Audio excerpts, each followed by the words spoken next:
flush it. There's a problem lots of people don't know, called sanitary sewer overflow. A condition buried deep in the ground, inside a pipe where bad clouds are found. It's a problem we can all help solve, so throw it in the trash, don't flush it. Baby wipes, bandages, cotton pads, paper towels, dental floss, clog up bad. Medicines, kitty litter, cotton swabs, hair, throw them in the trash, don't flush it. It just takes a second to do the right thing, so toss it and let's keep our pipes clean. Throw it in the trash, don't flush it. If it's not toilet paper, don't flush it. Even if it says you can, don't flush it. If you're having any doubts, don't flush it. One more time, don't flush it.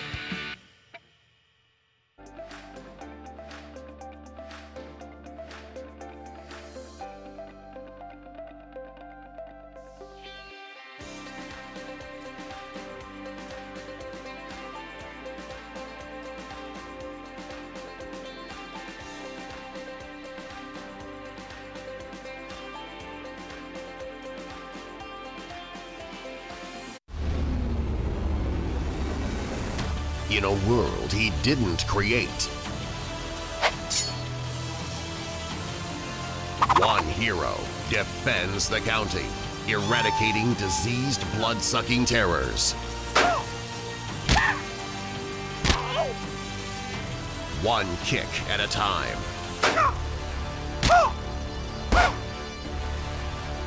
A hero we deserve. Coming soon to a yard near you.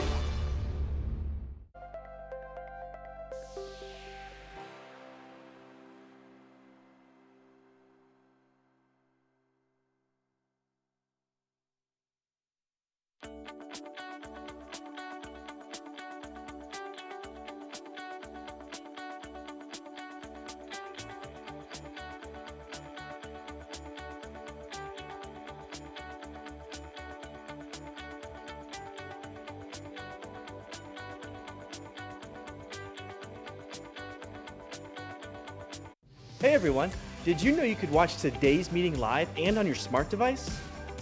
Head on over to the Hillsborough County Meetings channel on the YouTube app. Click subscribe and turn on the notification bell so you can be automatically notified when Hillsborough County Meetings goes live. You can also browse any of our past meetings by swiping to the left and scrolling down. All that's left to do is just to click on a video. It's that easy!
Good morning, and welcome to your Hillsborough MPO board meeting. Will everyone please rise for the Pledge of Allegiance and invocation? Pledge allegiance to the flag of the United States of America and to the republic for which it stands, one nation, under God, indivisible, with liberty and justice for all.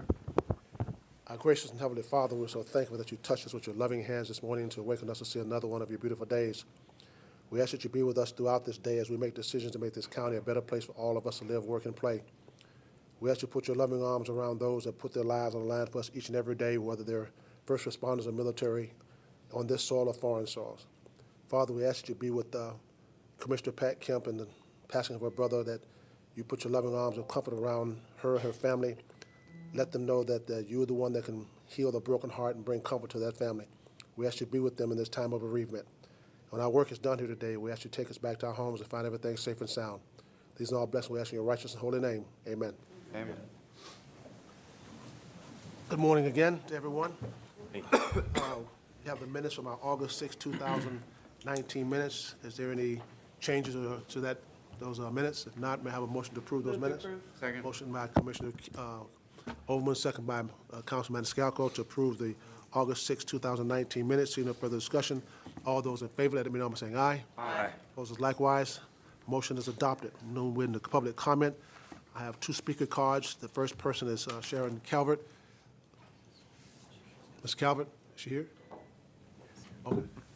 Each speaker has 3 minutes. And the timer is on the dais. Good morning. Good morning. I'm Sharon Calvert, and I live in Tierra Verde in Pinellas County. It's becoming a little bit difficult or the lines are getting blurred on whether this is a transportation planning entity or a political committee. And I bring that up because on April 1st, in the deposition of the chair for All for Transportation, Tyler Hudson, he was asked numerous times how and why they calculated the spending percentages that they did in their transit tax referendum. The answer that was repeatedly provided was that information was political speech protected by the First Amendment, and so the voters weren't entitled to that information. But last year in August, Ms. Alden presented publicly All for Transportation's political speech representing the MPO, insinuating that the MPO supported the tax. And I brought this up a year ago. In addition, in June, as the 2045 Phase 2 survey was kicking off, the MPO invited Mr. Hudson, chair of the political committee, to participate in the radio kickoff event with WFLA. When that was brought to the attention of the MPO, why, he was somehow disinvited.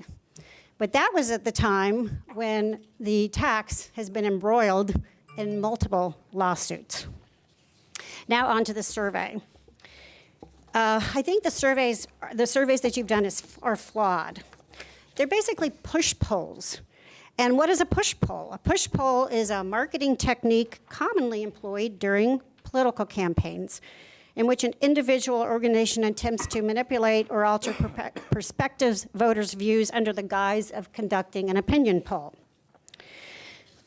The choices were very limited. They were oversimplified.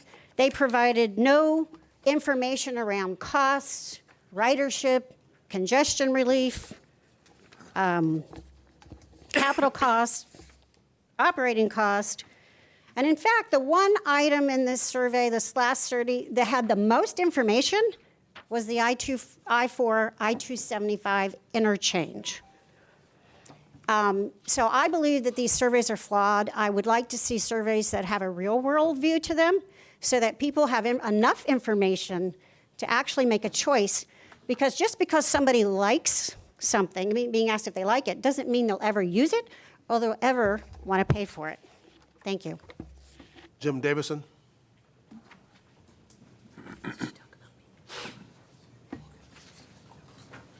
Good morning, Board. I know you have a full schedule. I won't take much of your time. I just wanted to comment on the letter that is in your packet today for comment. I think on the FDOT's Tampa Bay Next, that you were concerned about the burden and the environmental justice concerns that were expressed in the letter.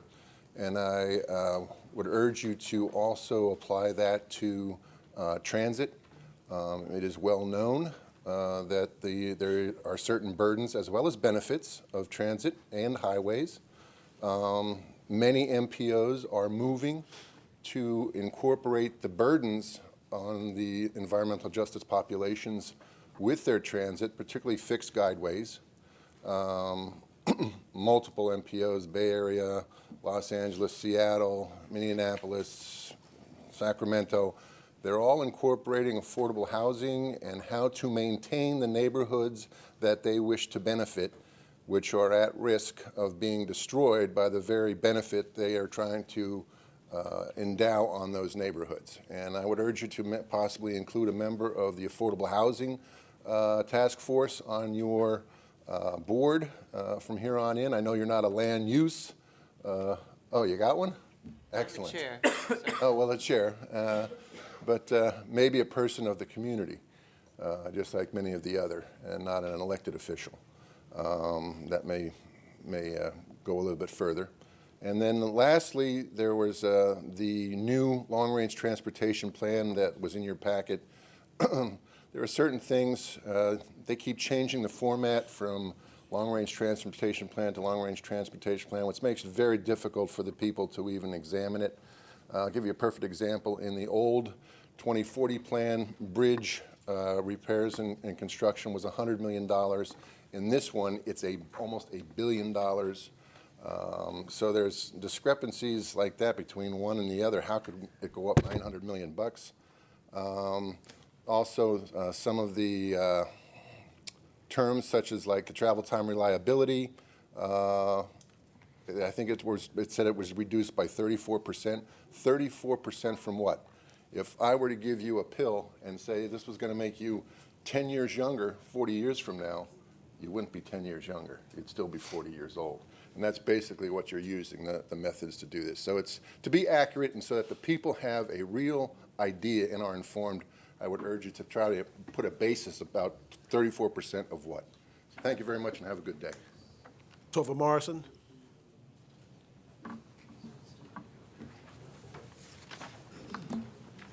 Good morning.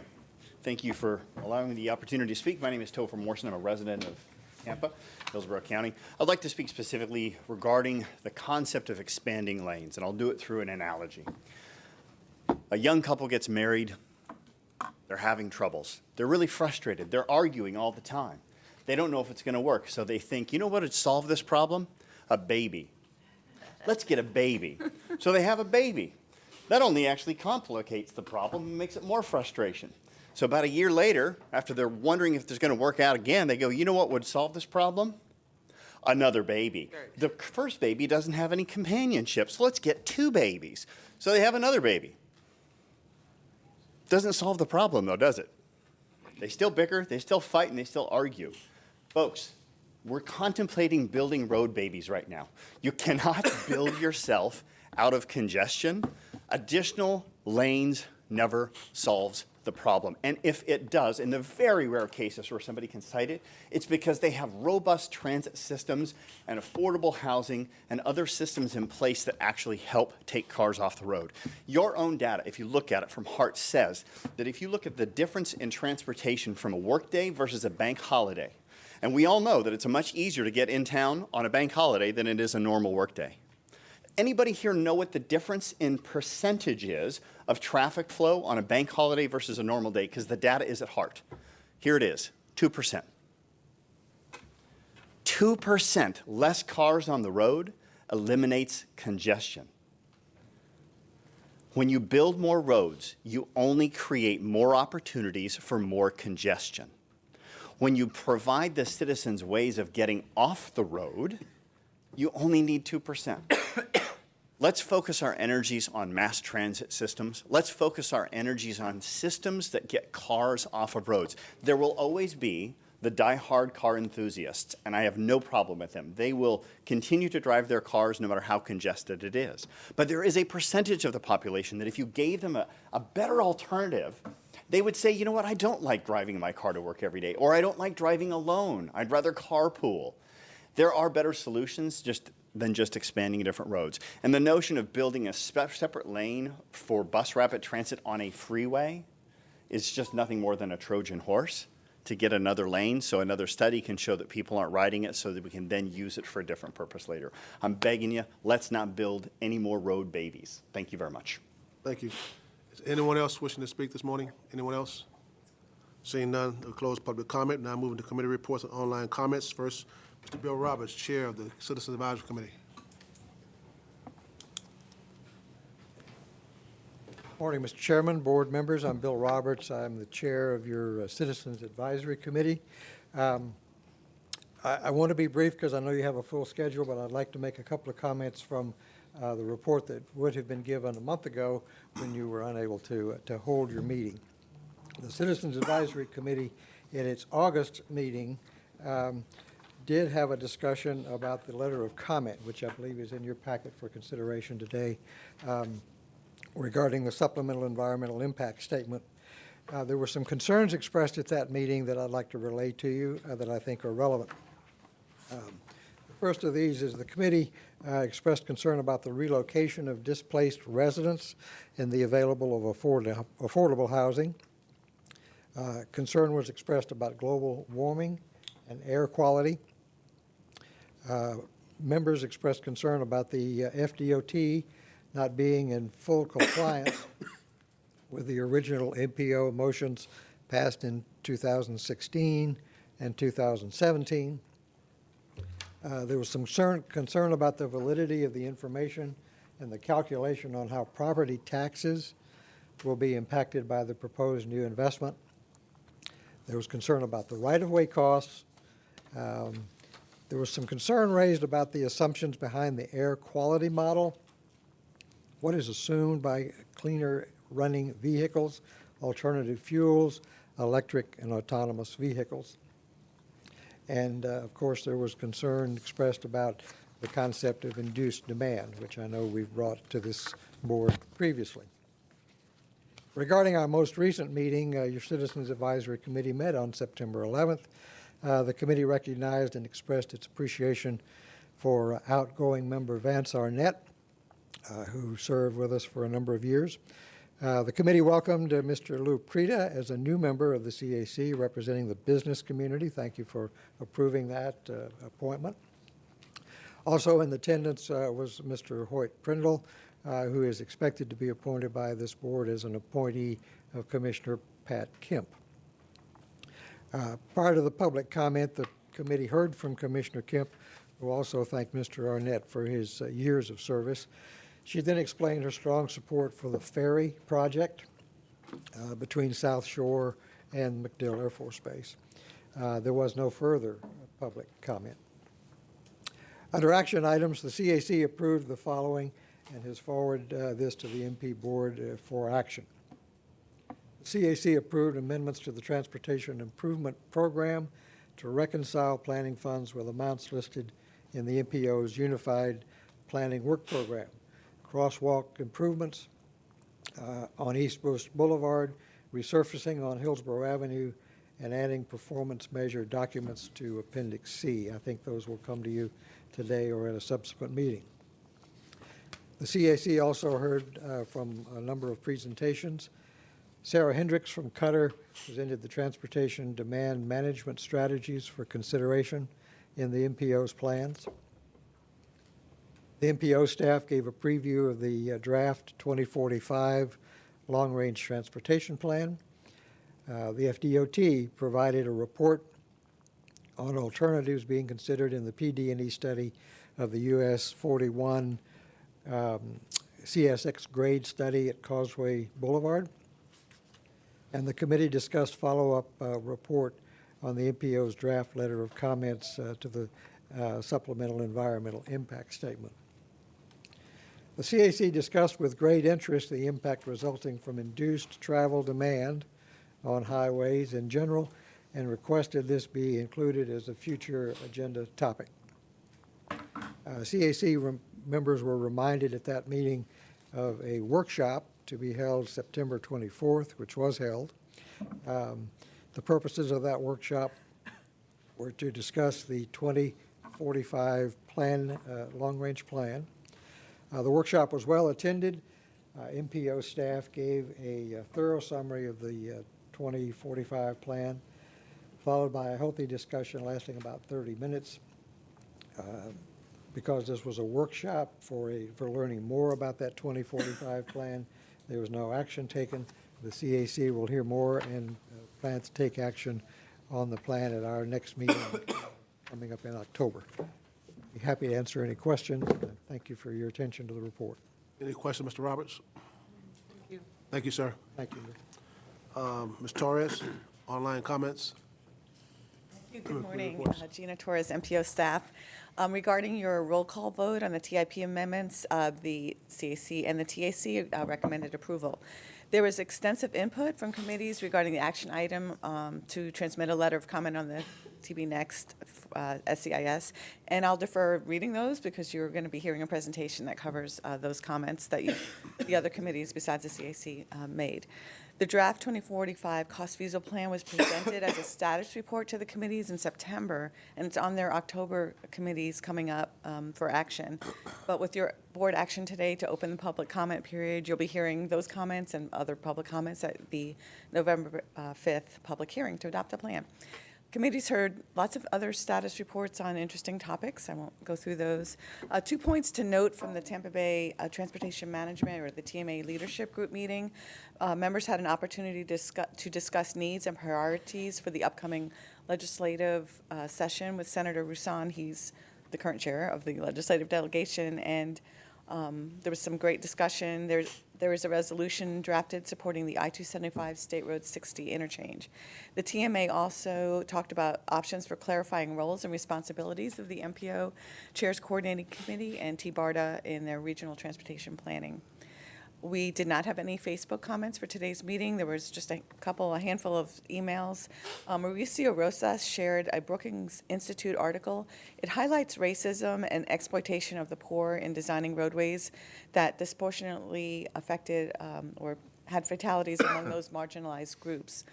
Rick Fernandez requested a summary of key differences between the 2040 and 2045 plans. He was sharing that at the Tampa Heights Civic Association meeting. Caitlin Johnson with the Tampa Bay Times requested some crash data around schools so she could report on those.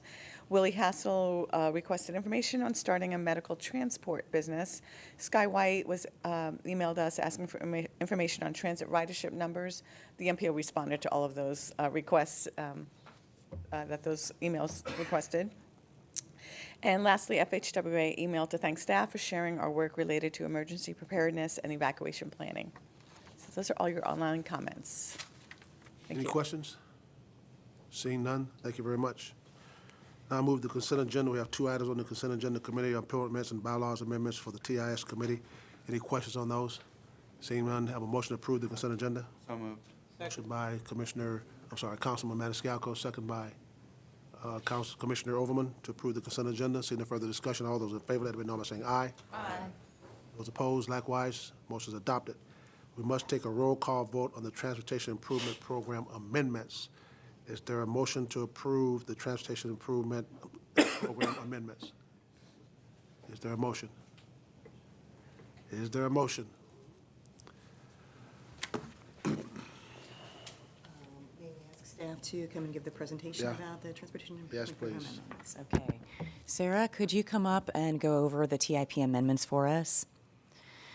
These are pretty routine amendments. We are rolling forward from some funds from the last fiscal year into the current fiscal year, and then there are a couple of tweaks. There's a crosswalk on Bush Boulevard that is proposed to just shift the location due to feasibility considerations. There's a resurfacing project on Hillsborough Avenue. Yeah, Beth pretty much summarized them. as they are Sarah McKinley MPO staff. We do have a couple of amendments that we're processing. We still have the roll forward amendments from the October meeting to process, as well as 3 amendments that we received. The fourth one, the update to our appendix, we went ahead and updated as a modification just to go ahead and add that language to the Transportation Improvement Program. So these are the amendments listed here. Number 6 is that rectification of the funding. This could also be considered a modification to the plan. This is just to make sure that what is shown in our UPWP as our planning funds match what's also in the Transportation Improvement Program for our planning funds. And that's consistent with the UPWP that this board approved earlier. Correct, yes. This actually was a new request from FHWA, Federal Highway Administration, this year. They haven't requested in the past. So this is a new request that we're addressing this year. Number 7 there is the East Bush Boulevard corridor study. Let me see, I think there's a map here. This is just showing where the 3 proposed crosswalks are. There was one that was proposed at 19th Street. This one was sort of designed, engineered out at this time. So they looked to move the funds to Overlook Drive. So as you can see, that's the far east or near Temple Terrace, and then moving the funds from design to construction. And this is a comparative report for that. And then the last amendment is a safety resurfacing along Hillsborough Avenue. This is one of the high severe crash corridors. So FDOT was able to get this project to move forward for safety. So if you have any questions, please let me know. So moved. With a motion by Commissioner Kemp. Is there a second? Second by Mr. Mechanic. Commissioner Overman, you recognize. On the Amendment 7, where 19th Street has been eliminated, was there public comment or community input on that decision? There was an overall study that identified possible locations for the crosswalks, and 19th and Overlook were both looked at that time.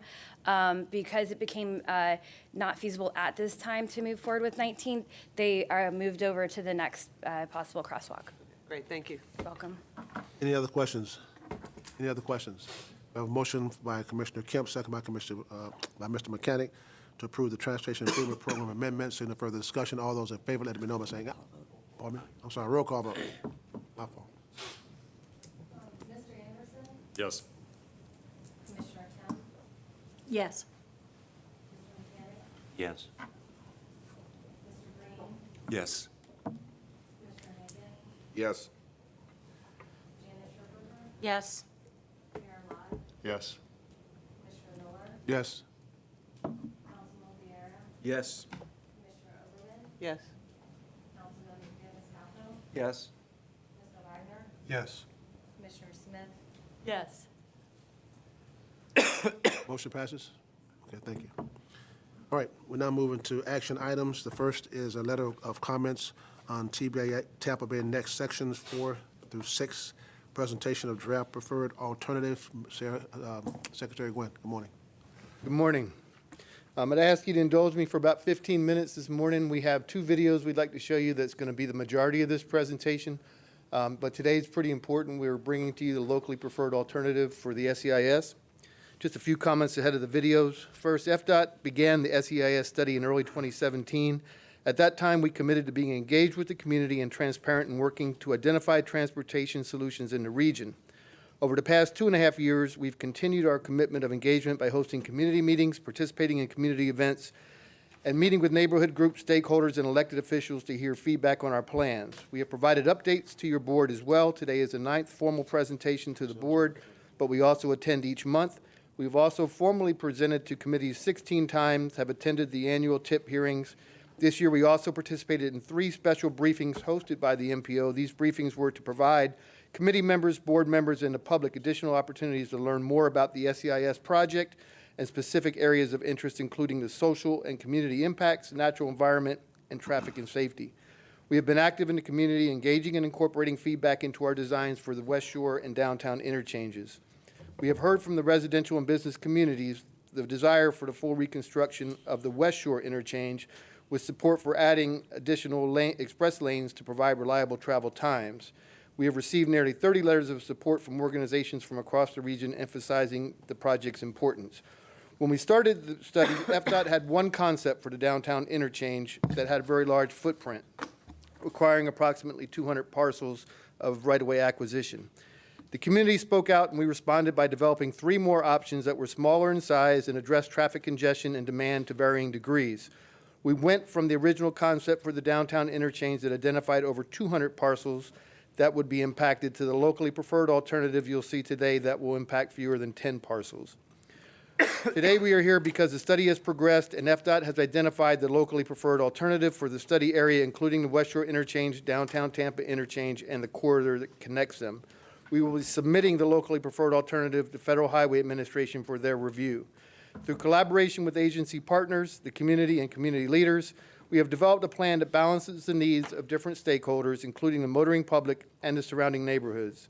This concept will help with traffic operations and reduce crashes and be an improvement from today, but is not the ultimate improvement that was originally shared. We have to balance impacts with adding capacity, which is a challenge in the urban core. I want to share 2 videos today that help to explain the proposed improvements and the locally preferred alternative for the downtown interchange. We will be moving forward recommending the full reconstruction of the West Shore interchange. The public has also been asking for better and more watchable videos to explain what we're doing. You'll see one today that is a little more technical that will provide you more information. You'll see a second that will be used primarily for public outreach in response to what we've been asked. One item I do want to note is that FDOT has made a decision to keep the ramps at Florabraska Avenue open. This is a change from what we have previously shown, which was closing the ramps and modifying access to and from local communities. Community leaders in East Tampa have been engaged with us and vocal about their desire for the ramps to remain, and we have responded in our updated design. So we'll go first. This first video is really the more technical video that will show you the specifics regarding to the locally preferred alternative design.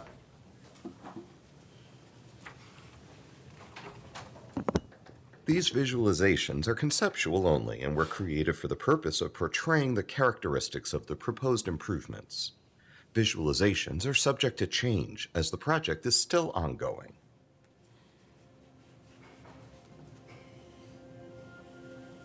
Drivers experience congestion and high crash rates in the I-275-I-4 interchange caused by bottlenecks and high traffic volume. Backups along southbound I-275 occur as drivers exit to eastbound I-4 via the one-lane exit ramp. Westbound I-4 congestion occurs as drivers must quickly decide to exit to northbound I-275 towards the University of South Florida, exit to downtown Tampa, or continue southbound on I-275 towards the West Shore area. FDOT has been engaging with the community and stakeholders to develop long-term and short-term solutions to address our transportation needs. As the Tampa Interstate Study Supplemental Environmental Impact Statement, or SEIS, has progressed, FDOT has responded to community input by developing multiple build alternatives for the interchange. FDOT also heard the need to address safety and traffic operations, and this latest concept does just that.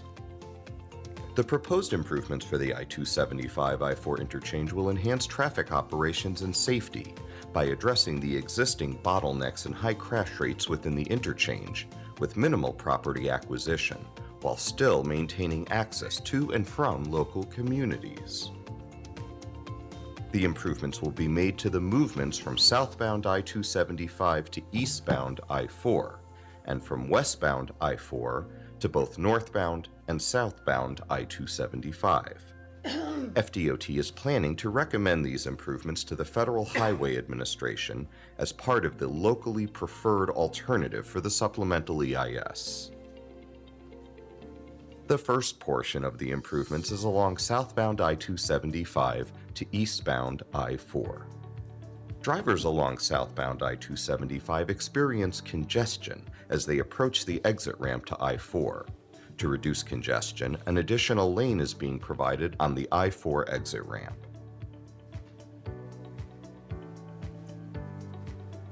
FDOT has heard from the community about the importance of keeping the exit ramp to Flora-Braska Avenue open. This access will remain like it is today. An additional access point to the community is available via a new exit ramp to 14th and 15th Streets.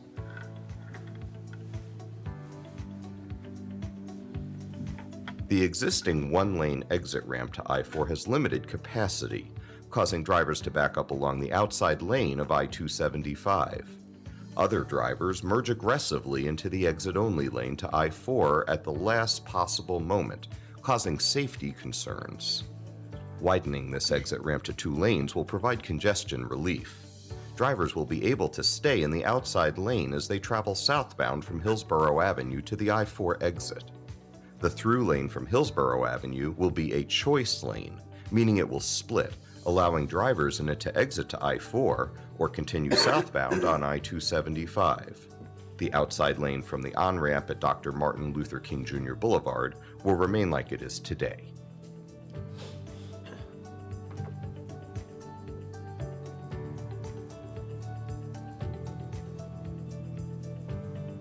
Drivers will use the widened 2-lane I-4 exit ramp to access the local communities via the new 14th and 15th Street exit ramp.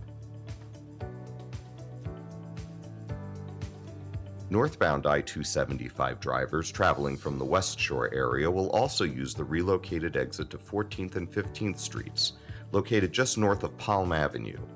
And drivers will no longer have to merge onto eastbound I-4, then weave across lanes to exit to Ybor City. A traffic signal at 14th and 15th Streets and signage will direct traffic along the existing frontage road, or 13th Avenue, onward to 21st and 22nd Streets. The 13th Avenue frontage road will be widened to 2 lanes closer towards I-4 and away from existing buildings and structures. The 22nd Street on-ramp to eastbound I-4 will remain as it is today. The next portion of the improvements is from westbound I-4 to northbound I-275. Drivers along westbound I-4 also experience congestion in the I-275 I-4 interchange when they must decide whether to exit to northbound I-275, exit to downtown Tampa, or continue to southbound I-275 in a short time. This creates a bottleneck further east along I-4, which the proposed improvements will address.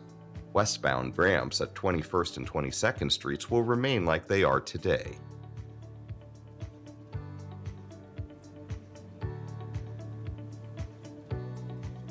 The 1-lane ramp from westbound I-4 to northbound I-275 will be widened to 2 lanes. Additional merging lanes along northbound I-275 will give drivers extra time to enter the interstate. The existing on-ramp from Flora-Braska Avenue will remain, and the single-lane northbound exit to Dr. Martin Luther King Jr. Boulevard will be widened to a 2-lane exit. The next portion of the improvements is from westbound I-4 to southbound I-275.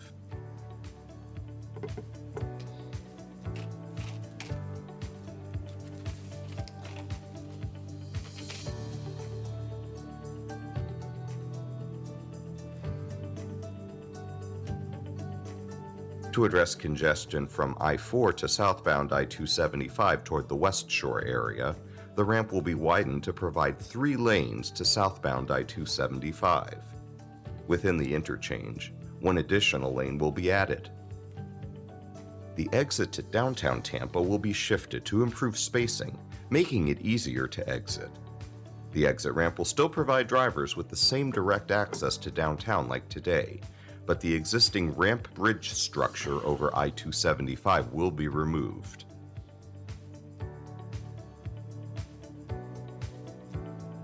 Between Palm Avenue and Jefferson Street, the existing shoulders will be widened to full standard widths to improve safety, and the existing trail along the west side of I-275 will remain. Over the next few months, FDOT will continue to work with the Federal Highway Administration to complete the SEIS and a public hearing will be held so the community can learn more about the improvements and provide comments. The FDOT will work with adjacent communities and stakeholders to incorporate comments from the public hearing into the locally preferred alternative. Following the public hearing, FDOT and FHWA will issue a final. The rest of it is more of a housekeeping. Now I have a shorter video that was basically prepared at the request of the public that asked us to make something a little more watchable. And see, so we wanted to share it to you since it will be presented to the public.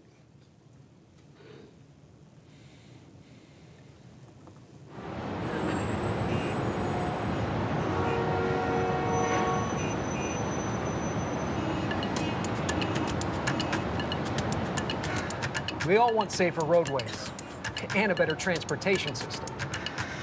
Well, the Florida Department of Transportation is looking for ways to help. Our roads and corridors are congested. Traffic, it's not getting any better. Heck, people are even cutting through neighborhoods just to get places faster. Can you imagine what this is going to be like with more and more people moving here every year? I sure can't. Does this look familiar? Ever been caught in traffic in the I-275, I-4 interchange in downtown Tampa? You know, good old malfunction junction. In 2012, there were over 500 crashes in the I-275, I-4 interchange. Fast forward to 2016, and it's doubled to over 1,000 crashes. We all want to arrive safely. FDOT's been looking at how to make that junction function through a study called the Tampa Interstate Study Supplemental Environmental Impact Statement. That is a mouthful, and it's just one piece of the transportation puzzle. They had a plan, a big plan, and they shared it with the community. And they found out the community wanted something different, a plan with less neighborhood impacts requiring less property.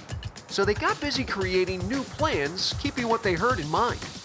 FDOT has been in the community, they've been at events and meetings, giving presentations, looking at ways to make your commute better and safer. Wouldn't it be nice if this could change? Well, there's a plan. And it's the locally preferred alternative, improving traffic flow and safety, but with fewer impacts to local communities. A real balancing act. Today, drivers stack up along I-275 waiting to exit to I-4, while others wait until the last minute, diving across traffic to their exit. Good old lane divers, you know? It's chaos. No wonder there are so many crashes. Each day, almost 85,000 vehicles travel along southbound I-275, with over 1/3 heading to I-4 in that one lane. Again, the backup each day. What if this exit was 2 lanes instead of 1? So traffic doesn't come to a stop and you could move through faster and safer. What if you weren't cut off and driving was a breeze? Look at how much better it would be with 2 lanes instead of 1. Getting to Ybor City in East Tampa today means going from I-275 to I-4 and then across traffic to an exit. And that is not always easy. How about a new exit to 14th and 15th Streets from I-275 instead of 21st Street from I-4? Imagine no more crossing lanes in I-4 to get your exit, keeping you safer, and the best part is, these improvements will get you there a whole lot easier. Stuck again on I-4 heading to Tampa? Well, so are close to 90,000 other drivers today, and traffic is at a standstill once again. Want to fix it? So does FDOT. Think of how much better it would be with 2 lanes heading to northbound I-275 towards USF and Busch Gardens instead of just 1. You'll have more time to merge onto I-275, and that sounds great to me. But hey, that's not all. An additional lane through the interchange to I-275 southbound will ease the backup. Getting to downtown Tampa becomes safer too. The ramp to downtown exits will be shifted, so there aren't 3 decisions to make at once. Plus, shoulders will be wider. You're dropped off at the same place in downtown, just like today. We all want safer roadways, quicker travel times, and an improved transportation system. Isn't it time we get this junction to function?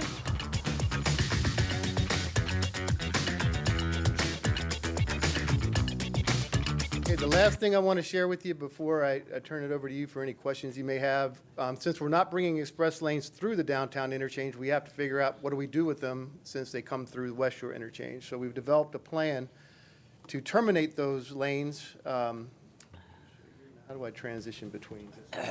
Okay. So basically, we're going to continue to have express lane access at Himes, but it's only going to be to and from the west or the south. We won't have access actually going to the east or the north bound. So you'll see that will be one modification from what you've seen previously. The second is on northbound 275, drivers will be allowed to exit to Ashley both through general purpose lanes and through express lanes. So the express lanes will come through, come across, and go to downtown. And this would allow for access as we build segment 2 down in St. Pete for express lane connectivity between downtown Tampa all the way to downtown St. Pete, and also to the express lanes with the Veterans Expressway. There will be no loss of access. One thing you'll notice is that we no longer have ramps at the North Boulevard. There's no on or off ramps there. So in coming southbound, you'll be able to get on from Ashley. You'll be able to continue southbound in both general purpose and express lanes.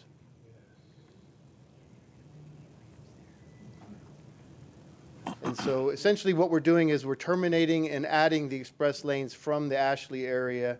So from downtown, you'll be able to get in express lanes going towards St. Pete. Obviously, there's no express lanes that'll be going further towards I-4. So the last 2.5 years has been a lot of effort on the part of a lot of people. This is our locally preferred alternative. We'll be submitting that to the Federal Highway Administration for their review, and hopefully we'll have a record of decision within the next year. We're also very actively pursuing funding for the West Shore interchange, and we're hopeful that we can pull that project in, but we've just got to work with our finance people to figure out how to make that happen. So with that, I'll pass it, I guess, back to you, sir, if you have any questions. Okay, thank you, Mr. Secretary. I have a couple of questions. I see that you all have done a lot of work on trying to relieve some of the congestion on I-4, I-275, and Malfunction Junction. The first one is, are you closing 21st Street exit that when you travel east on I-4, are you closing that? Are you relocating it? 21st, No, 22nd? what will happen is, if you're familiar now, if you come southbound on 275 and you want to get off at 21st, 22nd, you basically have to weave across all the I-4 lanes. And if you're coming northbound on, call it northbound on 275, to go eastbound on I-4, you're crossing in the opposite direction. So you've got that big weave and merge right there. What this does is takes all those movements off onto that parallel ramp system that'll be just to the south of the main line lanes. You'll be able on eastbound to get off at 14th, 15th, but we're also widening the frontage road, and it will take you all the way down to 21st, 22nd. So you'll be able to get still to 21st, 22nd through the off ramp, but you'll have the ability to also get off at 14th, 15th. Okay, all right.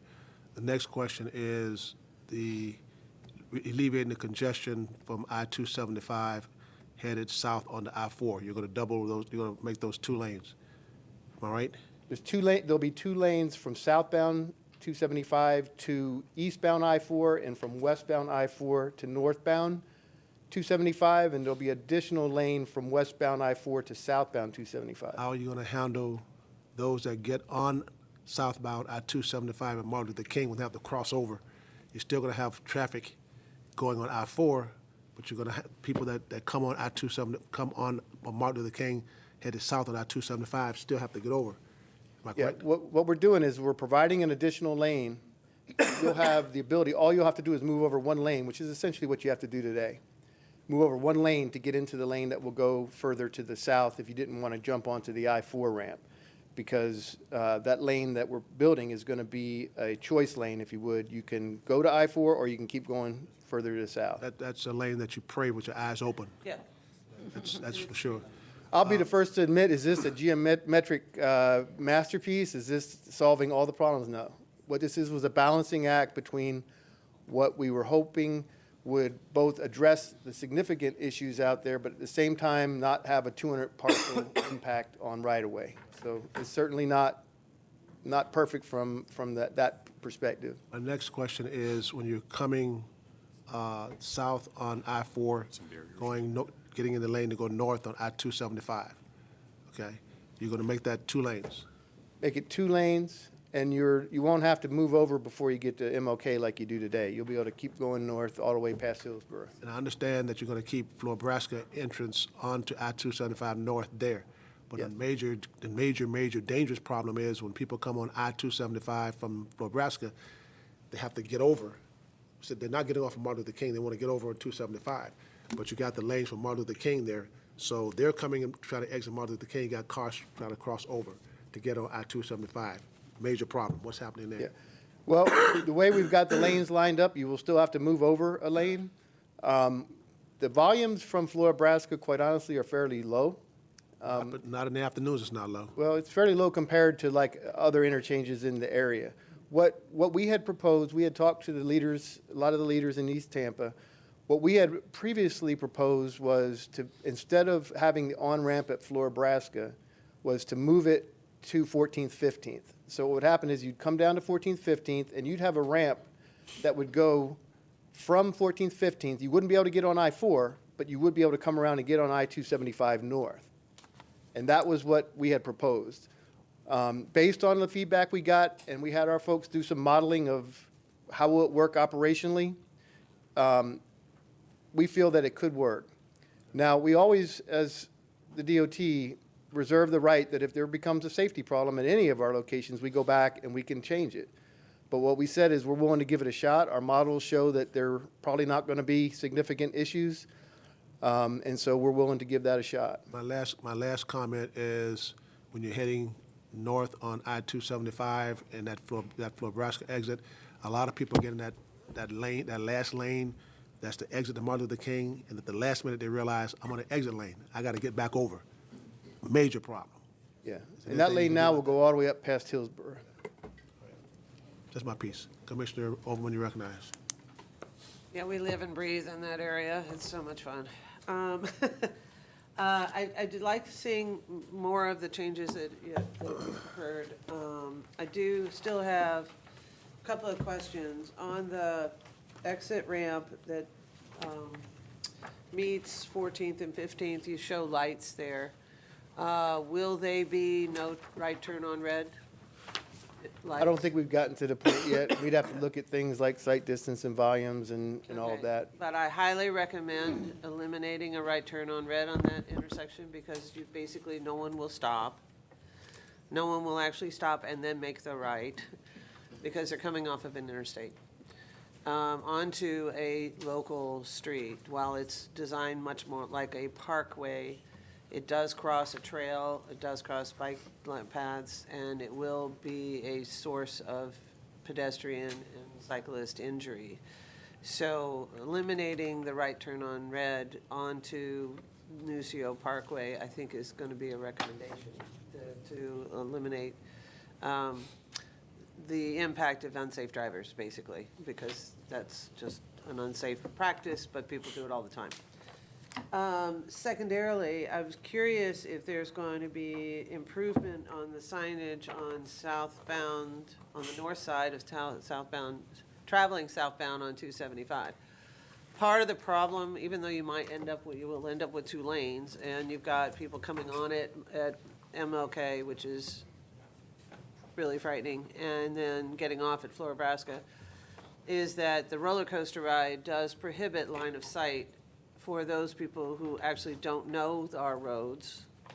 It's not just our local drivers that do the dodge ball, kill people action, but the roller coaster ride does make it difficult to know there's the lane.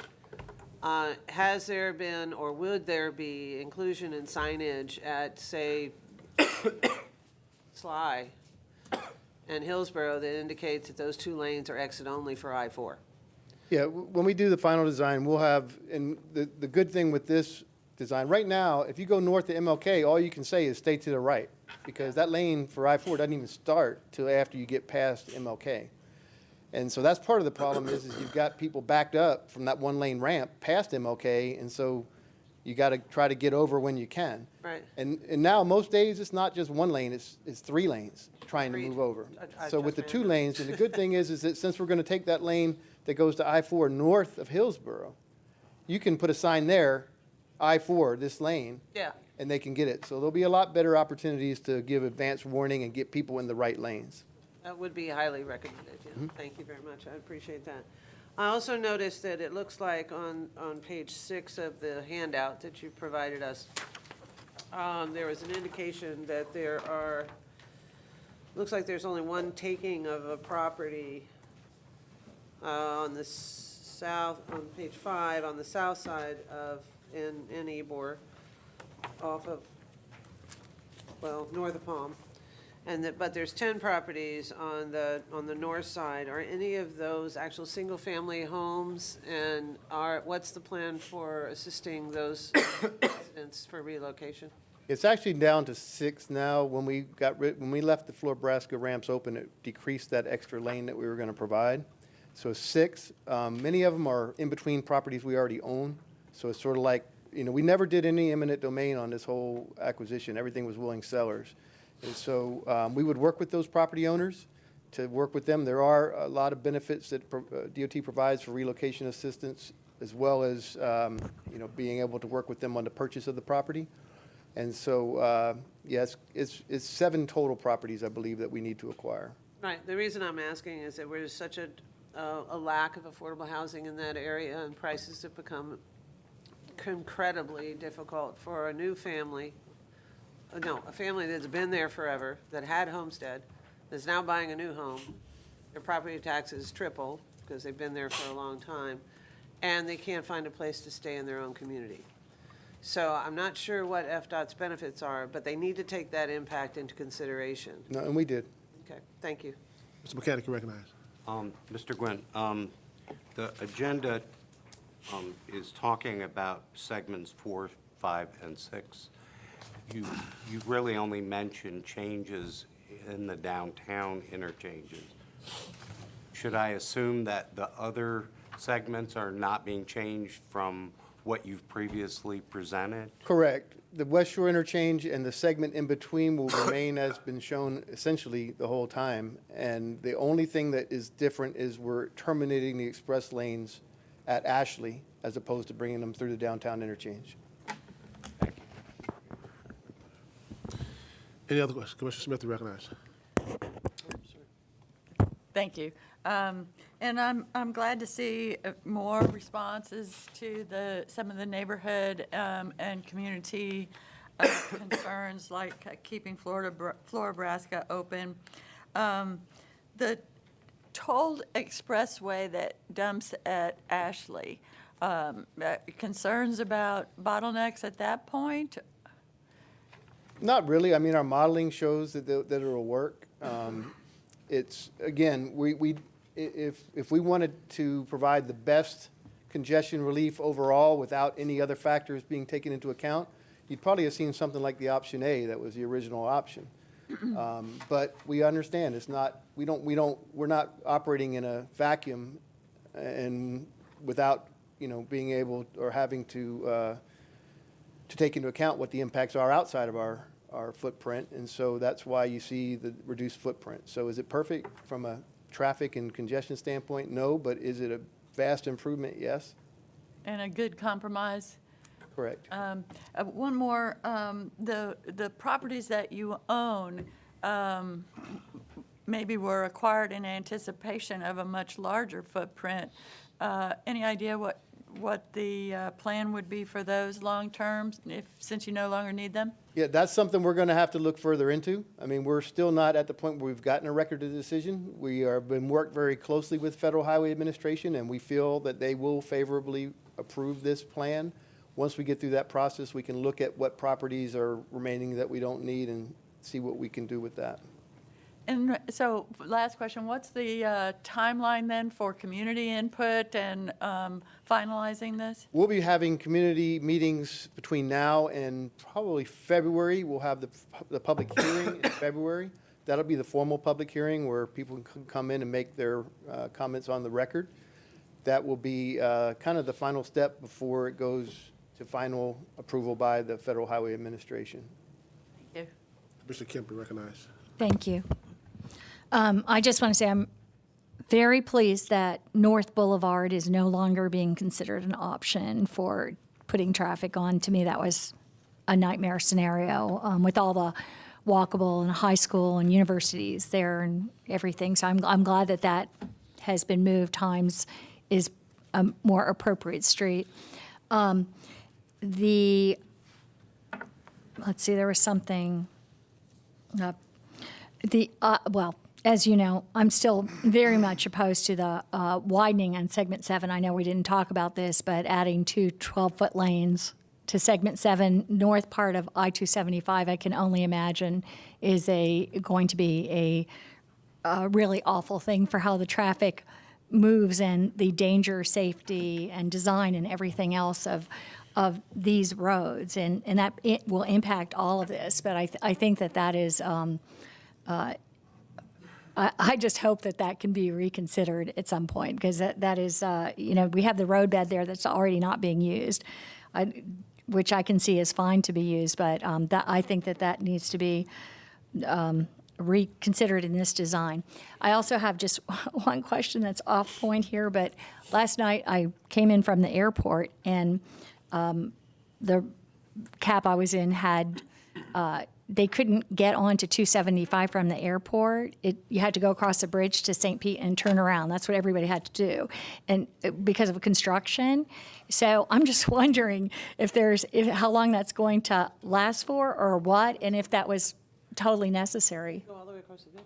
Yeah, everybody did. Everybody was going over to St. Pete and turning around. Cars, everybody had to. I'll have to check on that. Thank you. That would not be a detour that we do have a couple of things going on right now. We have the extra lane that's being added on 60 coming into the interchange. Right. And then we also are now doing the bridge work, where we are doing some of the bridge work for the punch-through project for the additional lanes on 275.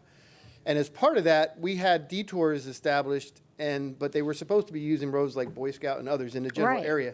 The other thing is that they're only supposed to be doing that between 11 p.m. and 4 a.m., and I think the airport asked us to not go past 4 a.m. because of the post office and some other things. But this was about 9:45. I think it's 9. I think it's 9. Yeah, 9. I'll check on that. In fact, Al from the airport called us this morning to check on it. So I didn't have time to get with my guys, but typically we would not send you across Howard Franklin Bridge. Right. I just was really shocked. I couldn't really believe it was happening. The Uber driver didn't know where, or the taxi But everybody guy wanted over there more was money, turning or what? around. Did you have to pay for that?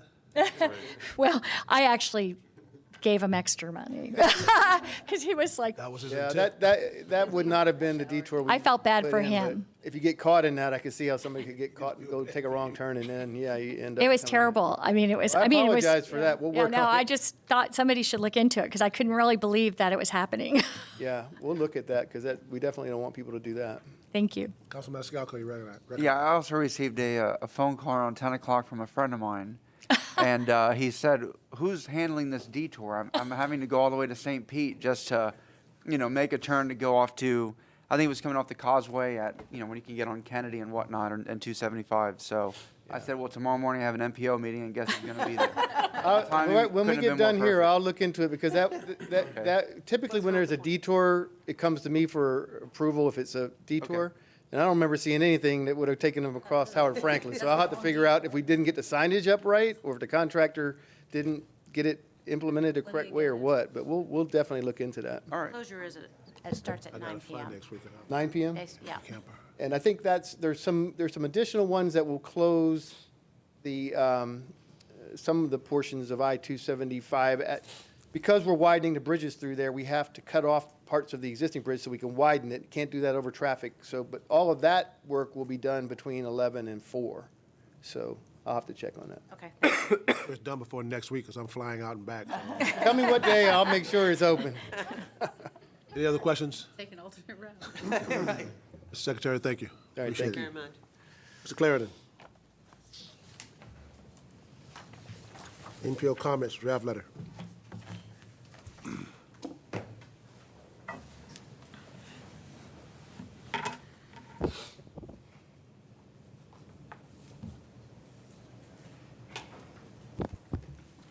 Good morning, members of the board. Rich Clarendon, I'm the Assistant Director of the MPO. So we just heard the latest from the Florida Department of Transportation, and the comments that I'm going to present to you predate this. So they may be, some of the comments may be a little bit moot at this stage, but I'm going to go through it just because there's a lot here to unpack. And as the Secretary has indicated, this represents a lot of work and frankly, a lot of work on the part of our committees. We appreciate the departments being willing to share a lot of information, specifically with our committees. So,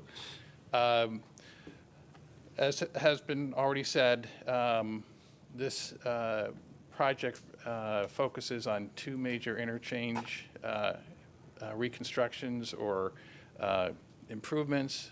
In the West Shore area, there are really only two options. One is to build, the other is no further action. In the downtown interchange, there were 4 build options, A through D. I guess those are off the table now. No further action is still an option. But the preferred alternative we just heard is the short-term safety and operational, what we've called colloquially the quick fix. In the West Shore area, this would rebuild the interchange to accommodate 2 tolled express lanes in each direction, connecting them to the Veterans and the Howard Franklin Bridge, providing for direct access to the airport, new underpasses that I'll go over in a minute, express lane access at Rio and Himes, providing for a transit envelope on I-275, total cost of about $1.6 billion. These are the underpasses that I referred to at Rio, Occident, and Trask. So those are new. I won't really spend any time on the downtown options. The short-term operational and safety quick fix was the subject of the video, so I probably don't need to go over those in a whole lot of detail. I did want to, though, talk a little bit about how we did evaluate the supplemental environmental impact statement because we had some pretty clear guidance from this board dating back to 2016 and 17 in the form of motions. We did bring some other observations from a staff perspective and from a series of briefings intergovernmentally with both the City of Tampa, Hillsborough County, and the DOT, as well as a series of 3 open houses that the department was kind enough to put on for us and our committees. So the first part of the motions that have been made in the past deal with the human impact, basically talking about parcels needed for right-of-way, relocated homes and businesses, and affordable housing. In the West Shore area, it seems like most of the right-of-way has already been acquired. No more homes need to be acquired. 21 businesses need to be relocated. Downtown, this was the matrix from the 4 build options. Potentially, it could have been upwards of 300 residential relocations and 52 business relocations. I won't go through the locations of those, but those are available for those who want. This is a map, I think it was the same presentation that you saw in the video, showing the parcels that have already been acquired in the purple color, and then sort of, I guess, the lighter magenta color parcels to be acquired, and they're mostly on the northeast side of the interchange. We are concerned because this is a low-income area. There are populations that we need to pay special attention to. The department has said relocation assistance is available for displaced persons and businesses. And this basically comes down to finding comparable dwellings, purchase price subsidies, and moving cost reimbursements.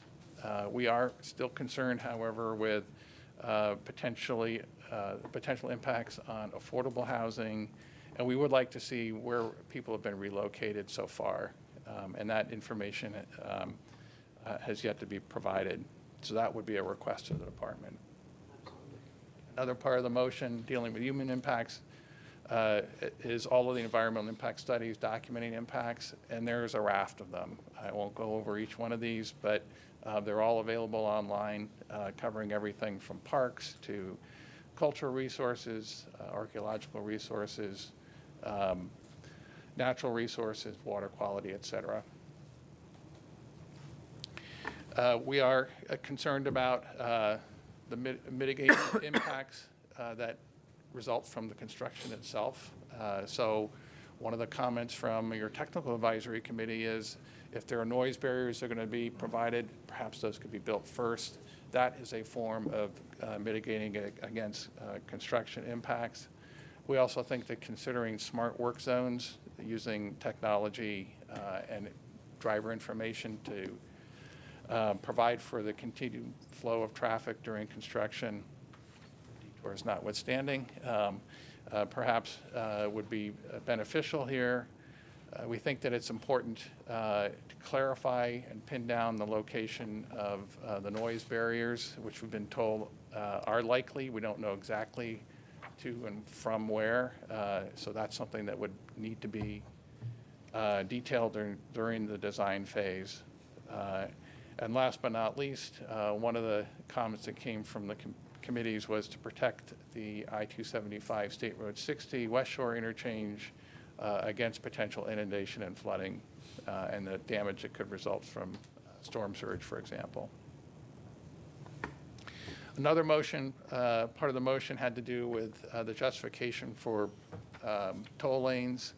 And there is a traffic and revenue study that is available that shows information like this, basically the toll lane volumes as a percent of the total volumes.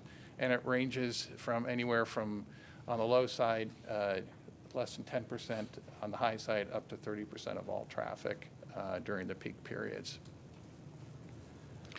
This just shows the potential difference between travel speeds predicted with no further action in the general use lanes. Those would be the general purpose lanes, and then in the toll lanes. And you can see that the speeds do go up, comparing one to the other.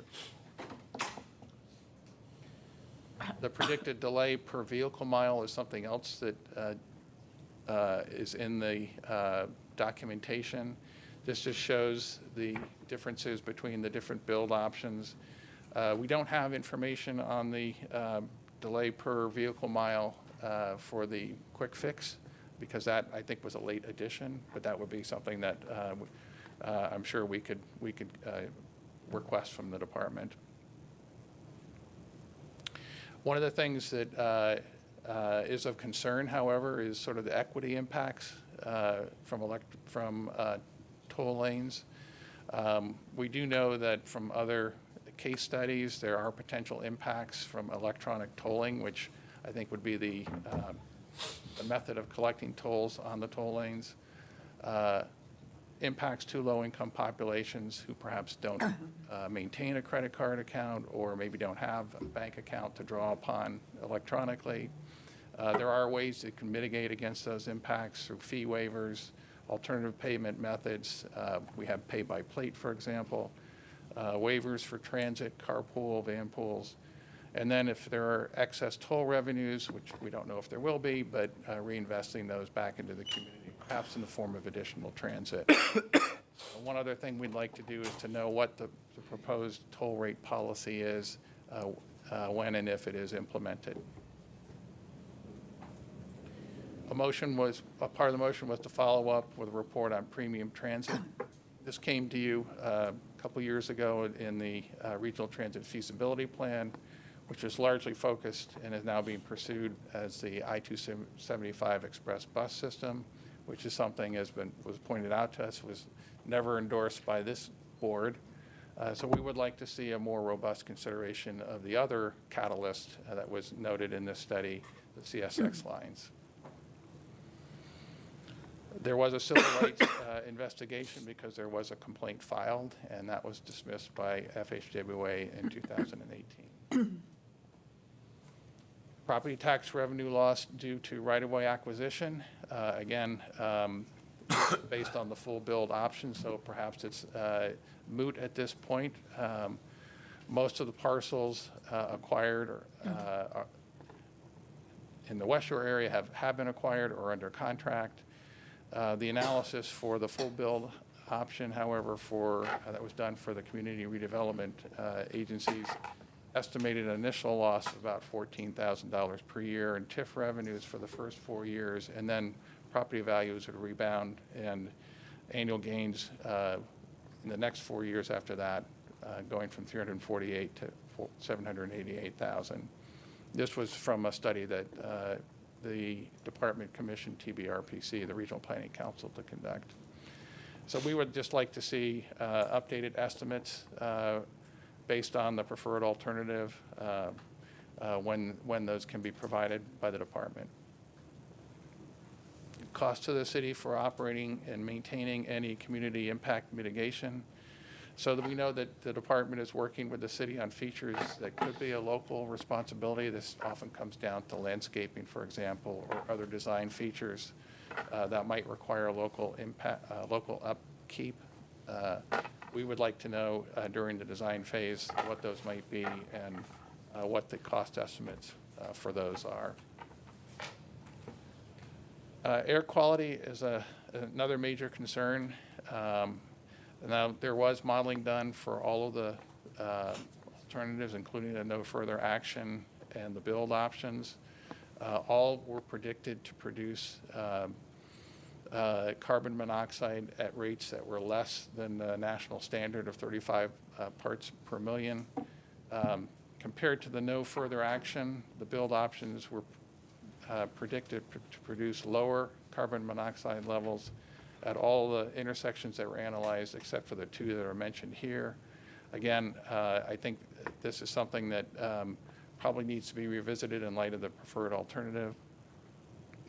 We do know that mobile source air toxics, which is a fancy word for saying other chemicals that are produced from burning fuel. We do know that the tailpipe standards that will be in place or are expected to be in place for new vehicles are expected to reduce mobile source air toxics by as much as 90% by 2050. That's regardless of which alternative is selected. That would apply across the board. You can see the impact that produces. We are concerned, obviously, with the impact of the air toxics. You can see that they are lower under the build. Again, I don't have information on the preferred alternative. We do know, however, that this area has a higher incidence of asthma and chronic diseases, right in the middle of this urban core. So we feel like it's still a concern of this MPO, and we would request that during the design phase, mitigation such as construction mitigation, green noise walls, and greater landscaping that might provide for some filtration would be beneficial. We do have a number of other concerns related to safety, especially for vulnerable users, bicyclists and walkers, particularly at exit ramps. We know from past history these are danger zones for folks on foot or on bicycles trying to navigate traffic that's exiting at fairly high speeds. So we would like to see a request a presentation on the new and reconfigured ramps at some point in the future. We would like, during the design phase, that strategies to slow traffic down through signage, flashing beacons, rumble strips, high visibility marking, and perhaps prohibition of right-hand turns on red at some of these locations. Now, obviously, North Boulevard is off the table at this point, but these other exit ramps still remain a concern. No new ramps on North Boulevard. I think we just heard the department say that that's going to be the case. We would like to see some clarification of what bicycle and pedestrian facilities will be provided on some of the side streets that would take additional traffic. Some of them are mentioned here: Rio Street, Lemon Street, East Frontage Road in the West Shore area. And lastly, in terms of bicycle and pedestrian travel, we request that during the next phase, the design phase, consideration be given to closing some gaps in the trail and greenway system for the safety, and address the safety of cyclists and walkers using those facilities. This is a little hard to see, but essentially everything that's in the light green already exists. What's in the purple and the red have yet to be constructed, and we'd like to see some of these connections being made as part of the next phase. I don't think I need to go over this since it has to do with the closure of Floribra Avenue, but that's obviously a concern of the East Tampa Revitalization Partnership. They were concerned with some other things relating to improved lighting, signals, crosswalks, sidewalks, and landscaping on some adjacent roads, Nebraska and 21st Avenue. I know the department has been in discussions with the partnership, and we'd just like to be brought up to speed on those discussions. We would lastly like to see a timeline for all the community enhancements proposed as part of the Heights Mobility Study, which is, again, very close to the downtown interchange. And last but not least, as was brought up by Mr. Roberts as part of the CAC report, we'd like to see a more robust analysis of induced traffic. There is some mention made in some of the documentation, but it's fairly limited, looking primarily at what would be induced within the study area. We'd like to see that extended to what is the broader impact on regional land use patterns outside of the study area and traffic coming into the area. So that's basically it. This just kind of recaps what I've just said, and I'd be happy to answer any questions. We would recommend that you have a letter go to the department, just going on record with these concerns. Okay, let me ask you a question. There were some of the things you had in that draft letter that's been addressed already. Are we still, do you need to go back and work on that and bring this back, or what are your thoughts? I think that would be at the pleasure of this board. We can certainly take out references to things like North Boulevard, since that's no longer on the table. And I think that would probably be something we would do anyway. So I guess my suggestion would be, if you're comfortable with us having make those edits, we'd be happy to do that. So you suggest we make a motion today to allow you to draft the letter and take out those issues that have already been addressed? Yes, sir. Okay. So moved. There's a motion by Ms. Ms. Hold on, I'm gonna get to you. I'm gonna get to you. Hold tight, okay? Motion by whatever your name is. Stewart.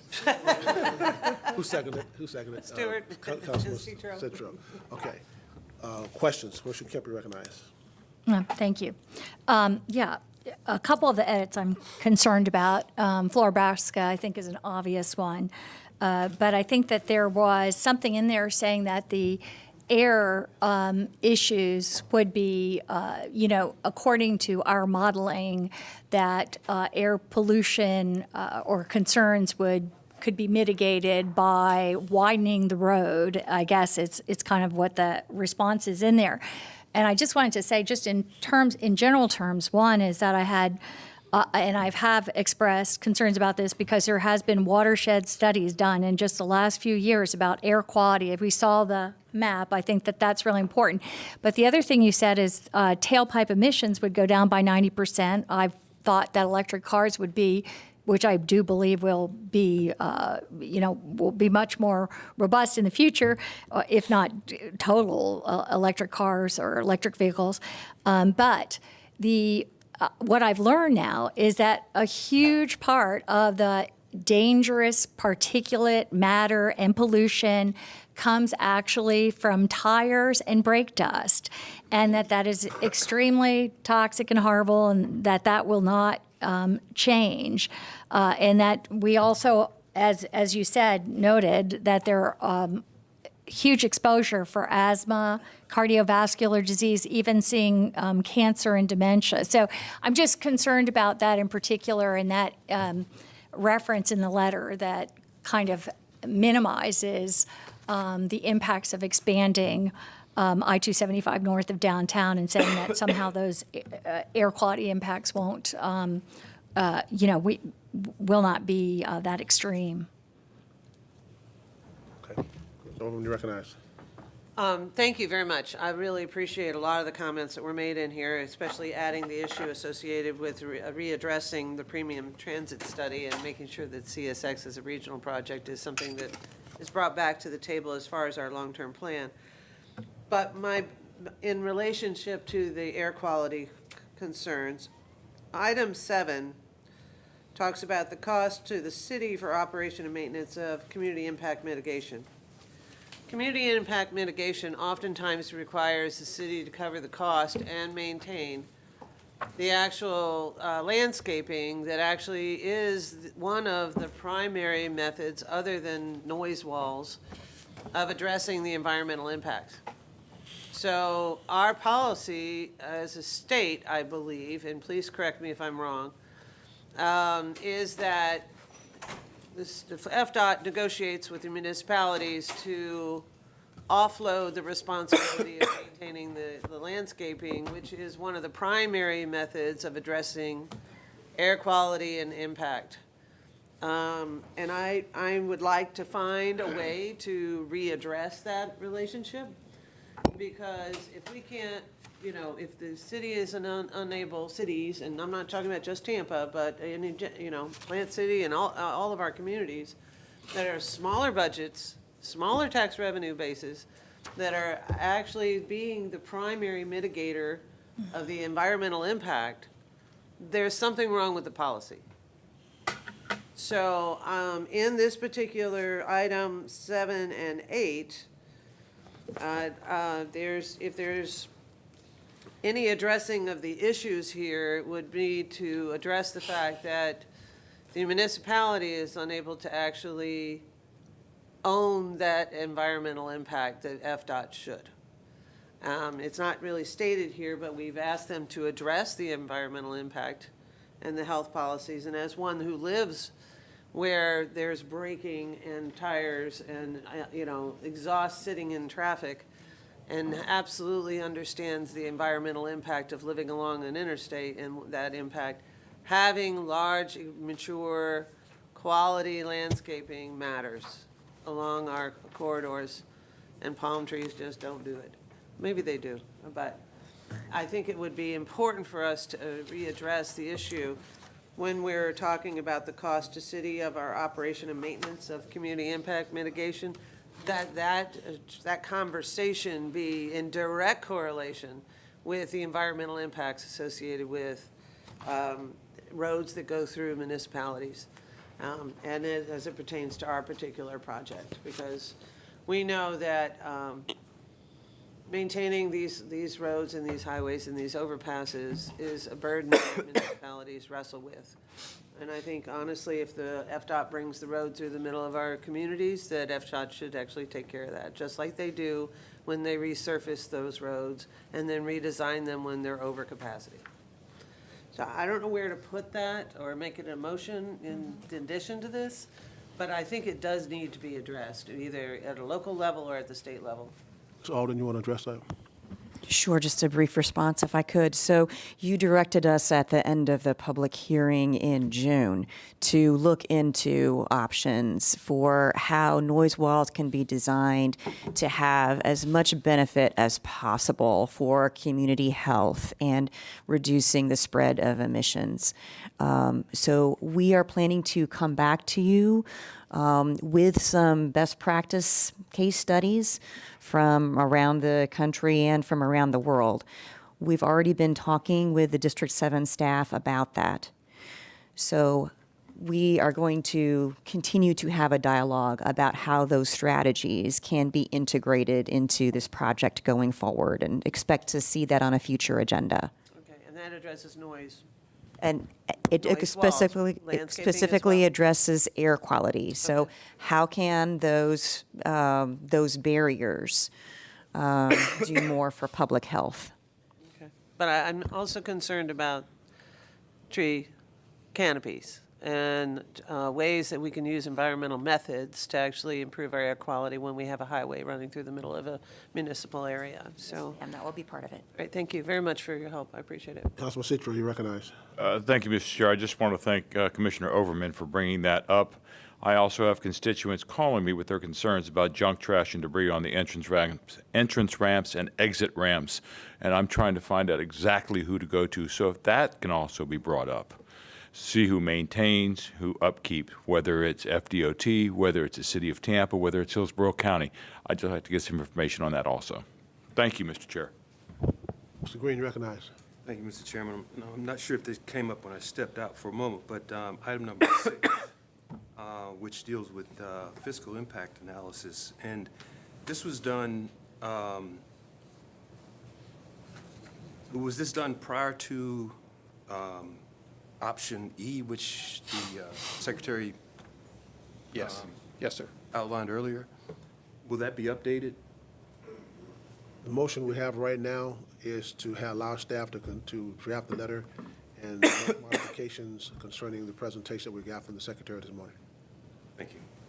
Any other questions? We have a motion by School Board Member Stewart, second by City Councilman Citro. Question? I'm sorry, I Sorry. didn't see your hand. Yeah, I know, I just put it up there. Is the motion just to amend the letter or to amend it and send it on?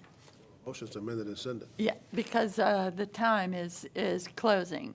So I support the motion with the understanding that we're going to be addressing the expanded pollution causes in things like particulate matter that is in the letter, and that will move on to address financing of the landscaping and walls in the city. But I just wanted to point out that we had a really excellent letter of input from the East Tampa Community Revitalization Partnership that raised a lot of concerns. So I just want to tell everybody that was discussed thoroughly in the policy committee, and many of those points were implemented in our response. So we went through a lot of work on that at the policy committee, and I'm really pleased with this meaty letter and response back to FDOT. So I just wanted the community to know that they were incorporated into this letter too. Yeah, thanks. Any other comments or questions or concerns? Again, we have a motion by School Board Member Stewart, second by City Councilman Citro. Seeing no further discussion, all those in favor, let it be known by saying aye. Aye. Opposed likewise. Motion is adopted. Thank you. Thank you, sir. Moving to draft 2045 cost feasibility plan. Silva.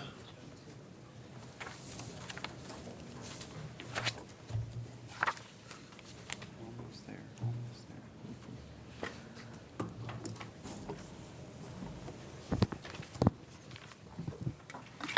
Okay, Lisa Silva, MPO staff. I'm going to go over the survey results. It's a little anticlimactic because you just heard a lot of things, but I'll remind you there was a hurricane, and I was supposed to be here last month, but there's good news, and it's important to understand what the community said regardless. So we had 5,200 responses, so we're very pleased about that. Public transit continued to be a high priority. I'll tell you a little bit about, well, you know why we do this. We have to update our plan every 5 years to adopt our plan. This is where we're at in the process. I'll remind you, we had phase 1, which was the regional It's Time Tampa Bay survey last year, and we took a lot of that information, designed our second phase, which is It's Time Hillsborough, which was specific to the major projects and things that we needed further refinement and specific input. We've used the feedback we got from the community, plus lots of the science and the data and the modeling and lots of things that you'll hear about next to develop the draft plan. We're headed to the adoption hearing on November 5th at 6 p.m. Okay, so what we heard in the regional phase of It's Time Tampa Bay that reducing congestion, alternatives to driving, protecting our established neighborhoods, strengthening downtowns, continuing to explore technologies, and minimizing outward growth was the basis of all 3 counties, Pasco and Pinellas included. We had approximately 10,000 response in that tri-county effort. We took some specifics from that to design our second phase, including bus rapid transit. We had a screen on bus rapid transit where they were asked to prioritize that. Rail and walk-bike alternatives and water ferry were something we wanted to get further refinement on for the major investments screen. And then, as you know, our downtown interchange had hours and hours of public comment, so we wanted to get further refinement so we would know how to deal with that difficult challenge. I reminded everybody when we went out to the public that we have more than just the major investments already included in the plan, so they knew that the different programs were there. How we designed the engagement was to maximize what dollars we have to spend on these types of efforts. So we partnered with our local media outlets to help leverage that exposure, lots of interviews and radio partners, used a kickoff event out in the suburbs because that's where we're wanting to refine and get that input on those major investments for those communities. Went to a couple of major events, and we use incentives again. So having all 3 sporting entities in our Tampa Bay area tickets available to help incentivize people to complete the survey. We analyze each outreach effort we do to design and make them more effective in the next go-round. We learned that social media was definitely our friend, more so than we could ever imagine in phase 1 and in our previous 2040 outreach effort. So we used it heavily in this phase. I even discovered that Facebook is not the fossil that like you might hear when you listen to the youngers of ours community, because we had a lot of traffic from Facebook. So we used that, but we didn't ignore the others, Instagram, LinkedIn, et cetera, et cetera. So we did offer and extend invitations to all the groups to host presentations to help them walk through the events. What we did in this effort, as we always do, but we try to really intensify that, is to impact our communities of concern. So those communities with elderly, youth, 0 vehicle households, low income, limited English proficiency, et cetera.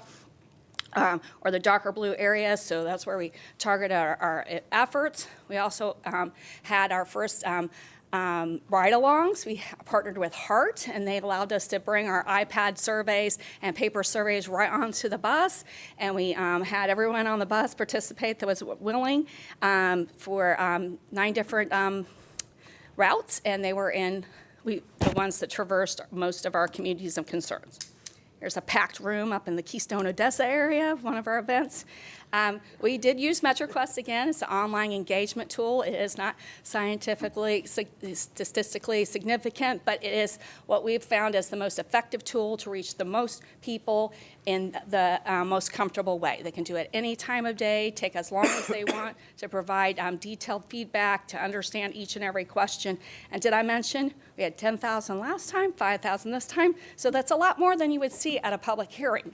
We have packed rooms, as you guys are painfully aware, at our public hearings, but we get about 100 participants at that. This way we had, thousands of participants. So we still find it one of the best tools in the toolbox. So those that participated, I told you the exact number of responses. We looked at where they came from. Those that provided zip codes on the demographics screen, 89% were residents of our county, 90% were workers of our county. There were 93,000 data points for us to analyze and use when we developed the long-range plan. And we had over 3,000 individual comments that we got to sort through and see specifically what they're saying about each specific inquiry.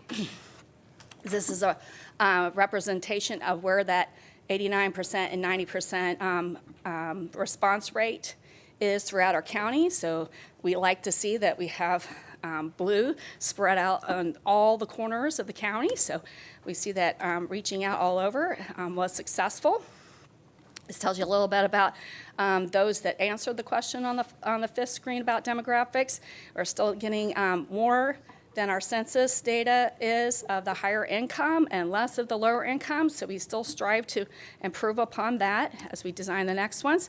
We did improve in this area. That strong focus on communities of concern did have us improve significantly over the 2040 initiative and over the Phase 1 initiative to the Phase 2 initiative. So last summer to this summer, we increased almost by double if you compare the to the 2040 efforts. So, yay. Okay, this is what we asked about the bus rapid transit corridors. They were asked to drag and drop 5 corridors above the line and put them in order. And this is what they had to say. So you can look at the orange is the popularity. So the frequency of how many times a particular corridor was chosen and drug above the line. And then the blue is the ranked rating of in what order they chose to put it above the line. So you can see that US 301 corridor is highly ranked, but low popularity. Conversely, we have the Dale Mabry corridor, which very popular, ranked very frequently, but less popular. This helps us when we go to design those bus rapid transit feasibility studies with our partners at HART. This screen had all the major projects. There were 15 of them. You were to click on the colored box and give it a yes, no, or no vote at all. Those were the options. And they were major transit projects and roadway projects and bus or trails. So this is a bit much to digest, so I'll walk you through it. So the yellow is those that gave it a yes. So if they gave it a yes, the frequency of yes, it's ranked in that order. So from most positive to least.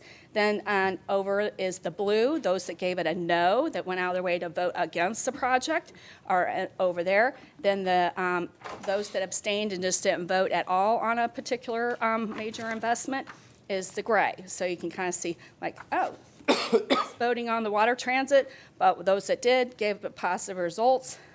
I'm not going to walk you through every single one. I'm going to hit a couple. So the first one was reusing freight rail tracks or our CSX corridors. And you can see that it was ranked very positively, and it was positive, very intense throughout the county pretty much, except in our outer corners. So, and then here we have one of the roadway projects. You might think, oh, in the rankings it was like at the bottom of the chart, but no, let's look where it would be beneficial. And in the Plant City community, it's very positively supported. They understand the projects and they supported the projects. If that was the opposite, we would know we'd have something to look at there. We had this for each one. Then we had those, did I mention 3,000 comments to go digest and look through. So we have supporters and non-supporters for the different things. So supporters of widening and adding new roads, cited congestion relief, especially if they included bike ped improvements. Some supported adding new roads but not widening those. The non-supporters believe the funding would be better spent on our other modes of transportation. Non-supporters cited the safety for the vulnerable, like pedestrian and cyclists, is a concern. And some suggested restricting development until infrastructure improved, especially in the rural areas. For express lanes, the proponents commented that the revenue can be generated and reinvested. Others cited that that's a congestion reduction tool and able to move everybody faster, especially if BRT lines are the reasons. And then opponents cited equity as a major concern, and that said some express lanes are underutilized. Then the right sizing of Tampa streets, the proponents cited the safety and the dedicated transit lanes opportunities. Opponents cited the concerns about congestion and suggested just rerouting to smaller parallel streets. For reusing the freight rail tracks, it was very popular by the majority. Most of them, commenters suggested putting a BRT line along right away and cited concerns about low ridership, the opponents there. So the trails, the extensions were very popular for improved quality of life issues and serving many uses, including to tourism and recreation. Many suggested improving connectivity to the trails and to mass transit. And then opponents stated that other projects should be prioritized first. So water transit supporters were excited about the prospect of a new commute option and reducing congestion on the bridges. Dissenters cited concerns about operational costs and pricing connections from the ports and the city, arguing that water transit is a tourist service. Extending the streetcar had 85% support as a priority. Opponents said that streetcar is outdated and too expensive. On rapid transit connecting downtown and Tampa to the airport, it was very popular. Most supported rail over bus for that type of mode. Opponents cited concerns over the mode and low ridership. So that gets us to our infamous downtown interchange. So we did have 4 options. We combined, we looked at the no build, which is always an alternative, and we had that as something to test with the community and given public comment at some of our hearings. I thought it might score higher than it did. So then we had adding the express lanes flyover, which was alternatives C and D, and then we had full rebuild with express lanes, which was alternatives A and B. But luckily, we were asked at the last, near the completion of the design of the survey, to also consider the safety traffic quick fix, which was the operational and safety alternative you saw the video of earlier. So this is a lot going on here, so I'll walk you through it. So I was extremely pleased that we had, because with surveys, many times you lose people the farther they go into the survey. They don't realize there's another screen. They don't complete the same number. But we oddly, all 4 of these had 3,800 responses, so we have very good apples to apples when we compare how the public responded. Then if you look at the star rating, because they were all asked to give it a 1 star for low support, a 5 star for high support. Then if you look at the star rating, they range from 2 to 3.2, which is not terribly different. So we don't have a big ding, ding, ding winner there either. So you have to dive down and look like, what do these bar charts mean? So on the no build, you have for the low rating, the high dark blue bar there is 4 times greater than the 5-star rating, which is the light blue bar there. So you're like, oh, okay, so that one did not win, even though its star rating was still pretty good. So let's compare. So that kind of like goes, oh, they want to do something with the interchange. No build's not really the winner here. So let's look at the 3 that are left to look at. So then I put a line there with the 500 response thing, because they're all kind of like in the middle of the road, except when you look at full rebuild with express lanes. And there we have the low star rating, almost equal with the high star rating. So it's a love-hate relationship with the full rebuild. Some supporters and some haters. Okay, so then I'm like, okay, let's look and digest what we've got left here. Well, the express lanes come in the middle of the road, but safety quick fix, a little higher in the higher star ratings. So let's look at where these ratings are coming from, because we also have this all geographically mapped. So I will show you the blow up of each of these, but if you kind of squint and look at them for the whole all at once, you see no build darker blues, a little lighter in near the interchange for the colors. So, but we already looked at that the community wants to do something with the interchange. So then when you look at the balance of them, the express lanes score is lighter blue, but still has darker concentrations in and around the downtown. The support for it, which has a little greater intensity in the yellow areas, is more in the South County and perimeters of our community. The full rebuild score, darker blue, down where the communities that are being most impacted. So you're like those that are being impacted, not caring for this interchange as much. And there's this more gradation of support throughout the county. And then you look at the safety traffic quick fix, and it's more monotone, and you see broader support throughout the community. And this is the only one that you see the support closest to the interchange. So here we have the zoom in. So this is the no build, and it has the darker concentrations of blue. This is the safety traffic quick fix, which we now know the cat's out of the bag is the preferred local alternative. So you can see there's like actually yellow in the downtown area and throughout, and the blues are very light, and they're in the corners of our community. Here's the express lane score zoomed in, and here's the full rebuild score zoomed in. Okay, so like I said, we like to look at how we've been doing. We had a shorter time frame with less opportunities. We did not have the trim mail-out notice, the home show, or the back-to-school bashes, so we had less big events to capture folks. But because we did that new intensive social media campaign that was so effective, we actually got more responses. Got the same amount of emails and half the number of evening events, I'm pleased to say, and we improved our communities of concern response. But this is not over. We got the feedback. We developed the draft plan. You'll see the draft plan. If you open up the public period on that, on whatever format it's in, on Friday, it'll be posted online. And then that opens the 30-day window for people to comment on exactly the specifics of the plan. And my name and number will be on all the advertisements. We'll be collecting that and providing that to you at your November 5th public hearing where you'll consider adoption. That concludes It's Time, Hillsborough. Any questions? Any questions? Thank you, ma'am. Well done. Thank you. 2840 plan, major investment and board priorities.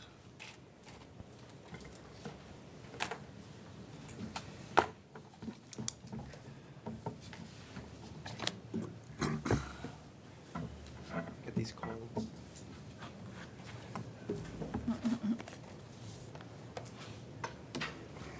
Great. Thank you for your patience. Good morning. My name is Todd Brower, and I've had the pleasure of working with your staff in developing this draft plan. Now, again, the emphasis is on draft plan. So it's been quite a journey. Over the last 2 years, your staff has been engaged with the public, but also your planning partners, those that own and operate this multimodal system that you all have here. I'm going to get the bus moving, if it will. There we go. And all of that has looked at everything from what your needs are, looking at funding, understanding what your community's impressions are of the needs and the projects that can fulfill those needs. All of that has been done over the last 2 years, and we've taken all that information. So everything that you've just heard Lisa talk about with public involvement, as well as our outreach that we've had to you where we've interviewed you individually, as well as the poll that you've all taken, we've taken all that into account to develop this draft plan. Now, we are dealing with the future. So even though we've done our best to try to predict what we think will happen and evaluate it, there are still unknowns that we are aware of as we're looking at this draft plan. There are multiple things that will happen after this plan would be adopted after November 5th. Primarily, you'd still be looking at where the fixed route would look like from the Heart Board relative to transit, as well as other roadway improvements from the surtax. And there's also other ongoing plans, which you've just heard about today, that will not be finished by the November 5th deadline. So we've tried to take all that into account and make this a very flexible plan, compartmentalize it, so that way it could easily adapt to new information. So the MPO's role in all of this, the plan in its simplest form is really a statement as to what are you going to build, what are the services you're going to provide, and when are you going to do it by. Now, all of this, though, fits within a federal regulation that requires us to look at cost feasibility. And essentially what they're saying is you have a budget. So you've got $32.2 billion to work with. That's with the surtax, administrated through your planning partners, FDOT, the county, HART, the city, and then yourselves as well, with the MPO acting as a facilitator to bring all of this visioning together to make sure that the goals and objectives that you've set forth in the LRTP are met. So it's looking at funding programs as well as projects that's going to have a better future mobility for our residents. So to get there, we first have to start with what is that revenue? So what is the budget that we're looking at? But then the tricky part of it comes into that budget that they give us has restrictions. It has requirements on the use of those revenue dollars. So we have to look at every option and every permutation as to what those dollars can be used for and how do they fit with what we've heard from the public, but also from the direction that you've given us. We take that and then allocate that to 4 planning programs, investment programs, as well as then look at some major investments that can help economic development. And all of those are multimodal in nature. So there's not one of those, the 4 programs, as well as the projects themselves are multimodal. So the funding that becomes available, if we look at without the surtax, you're looking at a large portion of it that's going towards the strategic intermodal system as well as the state highway system. But things flip with the surtax. That those eligibility requirements that we talk about that again are mandated by federal and state law change. There's a different mandate for the surtax. You're now given a lot more opportunity to invest in transit and local roads as well. So we've taken that allocation, we've looked at those dollars, and then we've put them across 4 programming investments. So we're looking at state of good repair, Vision Zero, smart cities, real choices when not driving, and then we have a bucket for major investments. So those are those big projects that we'll be looking at. So we looked at each one of those, made sure that we were clear with what the requirements were for those dollars, took what we heard from the public as well as from you all in our individual meetings that we had with each one of you and your poll to say these are the priorities you're looking at. So your number 1 priority was the state of good repair and resiliency. So we wanted to make sure that we were filling that bucket first with all the available funds for that. Moving then on to major investments and then on to real choices. Again, I'll remind you, each one of these programs are multimodal in nature. Even the major investments include transit as an option. So we're always looking at a comprehensive approach to make sure that we're satisfying the mobility needs of our communities. So what's in those? And because I like to always tout that it is multimodal. It includes everything from maintaining the system that you currently have, and that includes transit as well as your roadways, but also includes the deployment of technology to make those systems that you already have even better, to operate even more efficiently. But it also includes other transit opportunities. We're looking at better intersections. We're looking at pedestrian movements. We're looking at all of the things that are going to improve mobility for all of our citizens across the board. So each one of those programs really looks at it in a comprehensive approach and again meets the requirements that the feds and state legislation has given us as to what those monies can be used for. So that brings us to the major investments for economic growth. And as Lisa had mentioned, we went out with that outreach to understand better what those projects would look like, what the interests are of those. But we also polled you to get a sense of what would you like to see. And there were 2 major issues that came up over and over again. We wanted to make sure from your direction that we were always aware that we're looking to not have adverse impacts on disadvantaged communities, because that's something that you all have provided in that poll over and over again, as well as access to jobs.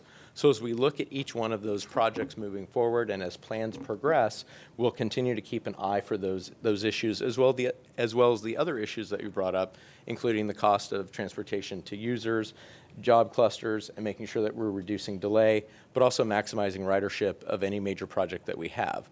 So at this point, that's who I'm going to bring up. I'm tag teaming with Sarah. She's going to go through all the major projects for you. As I've gone through the programming and the funding of it, she's going to talk about specifically the projects. Sarah?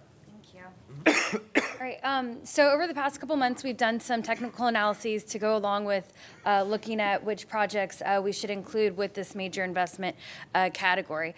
First of all, as we heard from the It's Time survey, looking at fixed guideway was sort of a top priority that came out of that survey. So we looked at the reuse of the freight tracks, reusing all the CSX lines throughout the county, as well as downtown to the airport, looking at some rapid transit on a corridor between there, as well as the extension of the streetcar and also the water transit ferry.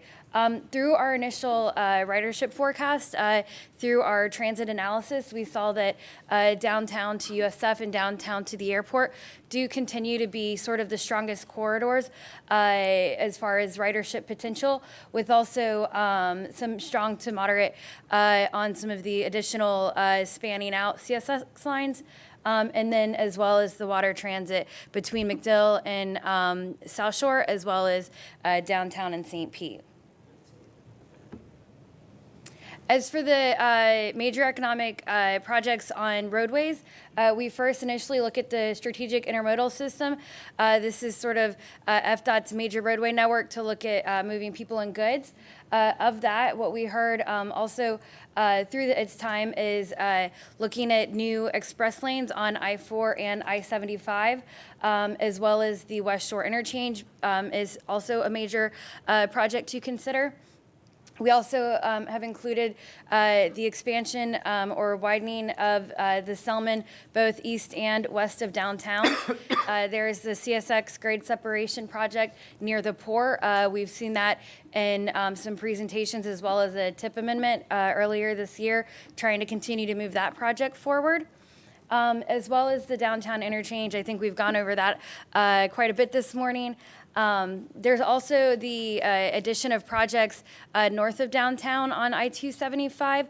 There is a project in the Transportation Improvement Program for fiscal year 23 that looks at between McDill and Hillsborough. That was discussed in the last TIP public hearing. And then we also have our MPO study that's going to be coming up early next year, looking at what other I guess, enhancements or what should be looked at for that corridor north of downtown.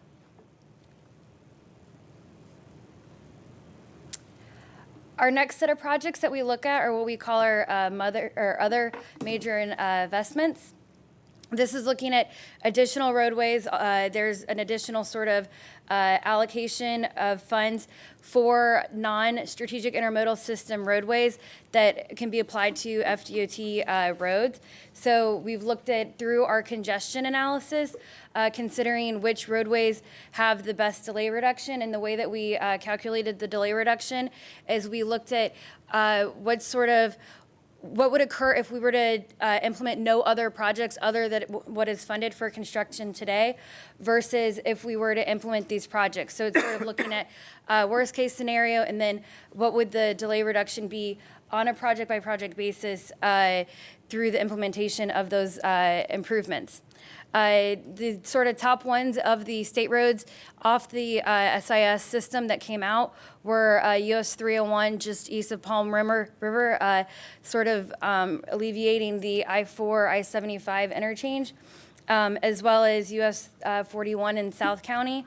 We also have portions of US 92 west and east of Plant City for consideration, as well as Mango Road, again, alleviating that I-4, I-75 area. And then Causeway Boulevard, just heading west to the port, sort of alleviating that as well. And then also a right sizing of Fowler, sort of between 275 and Bruce B. Downs, looking at sort of enhancing the safety of that roadway.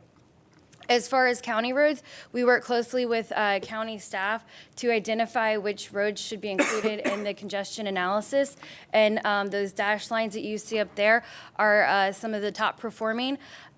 We are continuing to work with the county. As Todd mentioned, there is flexibility that we are building into this plan. We know that our adoption date is sort of ahead of where the county is in identifying major investments. They also have a study looking at Lithia Pinecrest right now. We've been coordinating with them on that, looking at whether or not there's additional operation improvements that can be done instead, as well as they have their new Big Bend and Sims Road area, or not Big Bend, sorry, Gibsonton Road and Sims Road area study that's kicking off soon that'll look at identifying whether or not there are operational improvements instead of widenings that can be done in those areas as well. So we're continuing to work with the county. We did identify these based on congestion relief, and then we also flagged them for wildlife corridors and proximity to disadvantaged communities and other examples. And as you can see from the It's Time survey, there was a lot of support for looking at relieving that I-4, I-75 interchange as well. This sort of recaps the performance-based program outcomes that we expect through our analysis for those 4 projects that Todd went through. The State of Good Repair and Resiliency, this is really that program that gets us out of the backlog, as well as protecting our roadway networks in case of a major storm event. So reducing the backlog of resurfacing, getting our bridge maintenance into a manageable time frame, as well as making sure that we're able to support the existing transit service and cutting down some of those bus calls when needed. our Vision Zero is, again, that safety project, looking at 500 miles of lights on unlit streets right now, 1,400 miles of filling in sidewalk gaps, 350 miles of complete streets, and reducing crashes by 35%. As far as our smart cities goes, this is where we use the technology to sort of help relieve congestion. We're looking at 220 miles of network improvements, as well as a reduce in delay by 40% and improve travel time by 30%. Our final program-based program is the Real Choices When Not Driving. This is our transit expansion and our trails. We're looking at going from 300 miles of bus service today to 800 miles of good and frequent service. This will provide an additional this will allow an additional 34% of currently isolated populations to have access to regular bus service, as well as 150 miles of trails. This will nearly build out the entire proposed trails network as it is today. So after we adopt this plan, we know that HART and their board have been beginning discussions of sort of the first step is CSX. There was that presentation about a month back, as well as what are the next steps moving forward with what does fixed guideway mean to them, as well as continuing to work with our jurisdictional partners and the Expressway Authority on determining which roads should be included. If there's a need to come back later, we can. As well as continuing as MPO staff to assist our jurisdictions in monitoring the performance-based outcomes for each of those programs. So if you have any questions at this time, please let me know. Thank you. Any questions? Mr. Green, you recognize. Thank you, Mr. Chairman. Sarah, why aren't the multimodal transit facilities factored into this, or are they? Yes, they're considered, because they are larger costing projects, we're considering them to be major investments. So any of those fixed guideways, bus rapid transit in its own right of way, those kinds of projects would be considered major projects. We also, when we looked at the fixed guideway, we made sure that we modeled it with a robust underlying local network and express bus system. That way that we're representing the growth of what we're including in our Real Choices bucket, along with what would be the fixed guideway projects. I just have a concern in that they're not showing up on the maps yet. We do have it in the one map, sorry. This is sort of the initial fixed guideway. We do have an underlying network that we do lay underneath this. So this is looking at the CSX corridor freight reuse, as well as the possible extension of the streetcar and also the water transit. No, but I mean the multimodal transit facilities that are part of this network. The locations for those, are they? What do you mean by multimodal facility? Well, the assumption is that we're going to have one in West Shore, downtown, and up at USF. Oh, were you talking about the intermodal centers? Yes. Oh, okay. So yes, you're correct. Those are not shown on this map. We can look at considering to add those. There are still some questions about specific locations outside of the West Shore to be able to add at this time. So we could probably or possibly add a vague bubble for those as well. Sorry. Okay. All right. Mr. Wagner, recognize. Yeah, back on the slide where you talked about the different goals, we had smart cities, and you list a 40% reduction in delay and a 30%, what is that, improvement travel in time reliability. Is that against today's delay times and reliabilities, or is that against, what it could be if you did nothing in 2045 and the improvement that would make? Because it's really critical to know what the performance criteria are. We adopted some trip time and reliability measures last year. So are those going to be improved by 40% and 30%? Or is that going to go down, but it's still 40% better than what it would have been if you didn't make it? This is, if you were to fund the specific projects allotted to this program, Looking at different applications of intersection improvements, interchange improvements, ITS, those sorts of things, route mannering. Okay. Then we can- I'm going to ask a different question. 'cause I Joe, don't it's think the I'm- latter. This is an improvement over what it would otherwise be in the year 2045. Critical is we need to know what, those don't tell you the story. What tells you the story is what's your travel time today, what's it going to be 15 years from now with the program, and what your trip reliability time is going to be 15 years from now with a plus 50% increase in population. That 50% increase in population is going to bring a direct correlation in terms of trip demand to the community. We need transit. We need more transit choices. If we could triple our transit ridership, I think that would be a great goal. If you triple your transit ridership, you're going to handle less than 10% of the growth that's coming at us. You still have 90% of the trip demand with a 50% increase in population that still needs to be addressed. So those kind of numbers, when I'm trying to absorb that, it's like, wow, if we don't do anything, it's going to be really horrible. And the only way I know how much worse it's going to be is if I see, well, what is my real raw number today and what's it going to be tomorrow? The percentages in this case are not giving you a clear picture of what's coming our way.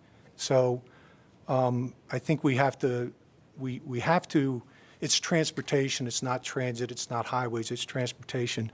We need to have a comprehensive look. I am concerned, it's not just because I run an expressway, I am concerned that when we are talking about taking away vehicular capacity or lanes, that we have to be very sensitive about that because the demand on those lanes is going to go up very dramatically.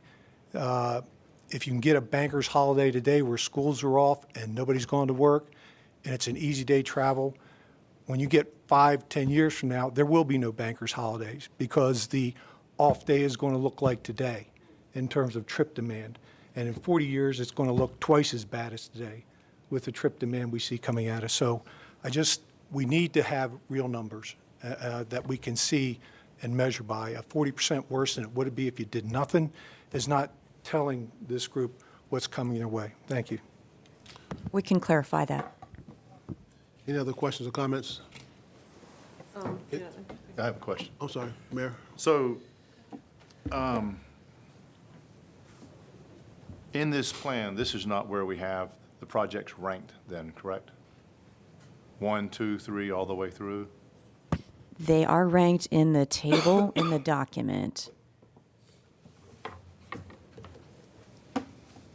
So there is a ranking of county-owned roadways Right. based on congestion reduction and the size of the job cluster that they serve.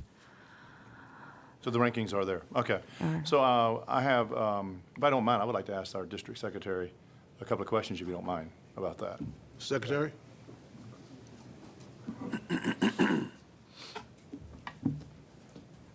I guess in this plan, when I look at it, does this plan allow you to be able to maximize FDOT's opportunities to be able to get federal funding?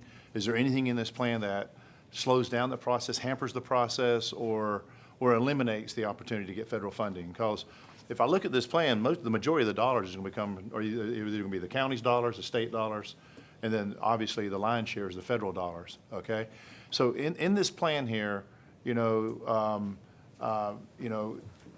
again, is it helping you, or is it slowing down the process? And I'm going to ask Ed to help me because he may know some more of the nuances on this. But you want to, Sure. So Ed McKinney with the Florida Department of Transportation. So it's a good question, Mayor.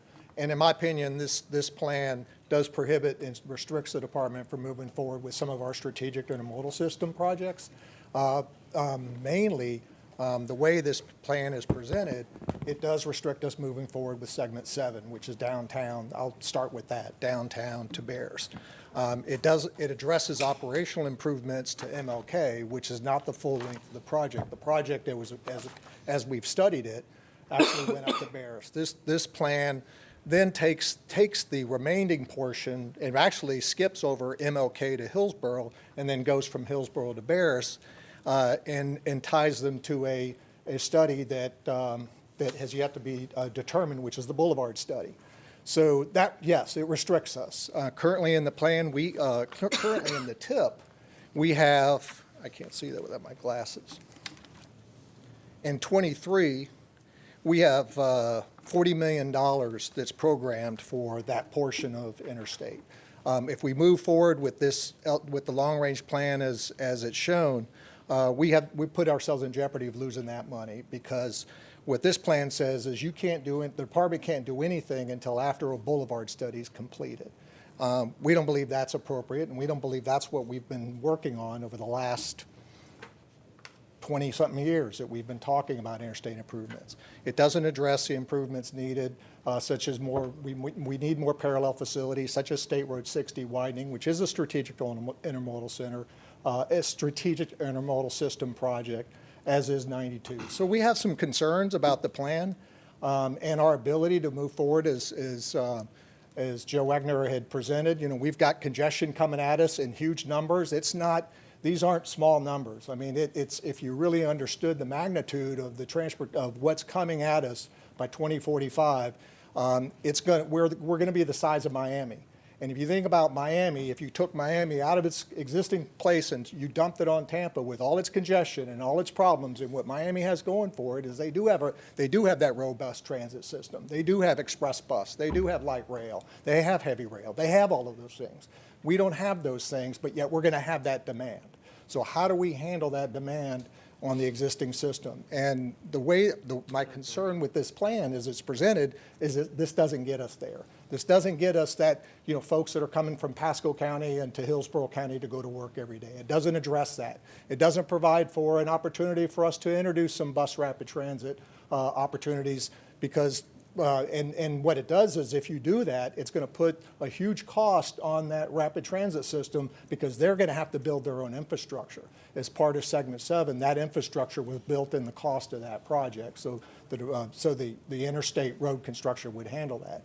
So we have some serious concerns about this plan, and we'll provide comments to the board so that they could address those and see those, but we are concerned. You have recommendations to it? Because obviously, as a board here, we want to maximize every dollar that's given to us.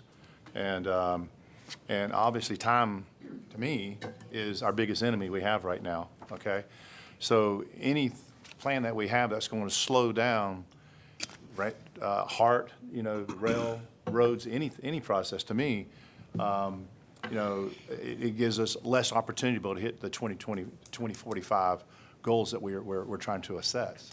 So, I guess my question here is how can we, try to take FDOT and see if possibly we can make changes in this plan so that we'd, speed the process up and get additional federal dollars. If I could just real quickly on what Ed said, and he brought up Segment 7, which has been in the long-range plan for a long time, and which was voted upon in June. One of the things that we've tried really hard to do is to look for opportunities to increase capacity without acquiring extensive right-of-way. In other words, maximizing the right-of-way we already own. The segment of I-275 north of I-4 was originally shown as express lanes, and working with the community, we agreed to remove the express lanes from the plan. But in its place, we're going to be general purpose lanes. There's no additional right-of-way that's required in order to do that. Nothing at all. And one argument I hear, and I understand people want to talk about induced demand. I'm not arguing that putting an additional general purpose lane is going to solve the congestion woes. It's not. But I can also say that not adding those two lanes is not going to stop the development that's planned to come to this area. And we're going to have to deal with that traffic. We are a regional agency. We don't look just at what you look at. You look at Hillsborough County. We look at the region, and the region is growing. And when we have to look at the needs on I-275 north of I-4, we need to, in the future, to add those lanes. We're just going to need to do that. Now, is that going to solve? Are we going to say you're going to go from 20 miles an hour and all of a sudden in peak hour you're going 50 miles an hour? No. What we're saying, you're probably still going to have peak hours, but those peak hours are going to be shorter. They won't last as long, and you're going to move more people. And if you don't move more people on that corridor, where are they going to go? They're going to go on Florida, they're going to go on other parallel facilities where you really don't want those trips to be taking place. So as Ed said, our concern is mostly about, as we interpret this, what this does is it precludes us from moving forward with anything within segment 7 to include taking it up to Hillsborough Avenue. And so we want to work with staff in order to try to make sure that's not the intent of the plan. I have one more question. So in reality, because I've been here 16 years now, and I always like to say that, when I've been looking at maps with 92 and 574 and 60 and other roads on there, but after 16 years, they haven't, I don't feel like we're any closer to having them accomplished than we are today, okay? So if we take the current plan, and let's just take 92 for an example, okay? Under this current plan, when would 92 be 4-lane? When would you guess? Without it being moved further up into the priority list, it'd be a long time because the federal money ranked by priority projects, when you look at the priority list, those projects are pretty far down, and there's a good chance we may not get to them for a very long time. But we're talking about a plan for 2045. Yep. And Hold on. You done, Mr. Merlot? I'll rest for a minute, yes. Mr. Walden, were you going to say something? Yes, thank you. I just need to clarify a point of fact, and that is that the portion of Section 7 that is between MLK and Hillsborough that was voted on by this board last summer at the public hearing, that is included in the plan as a design-build phase for construction in fiscal '23. It is in the table for the projects that are funded in the first 5 years. We have a separate table for that. We have a separate table because those are decisions that have already been made. So what we are asking you to look at is the projects for which you have not made decisions yet.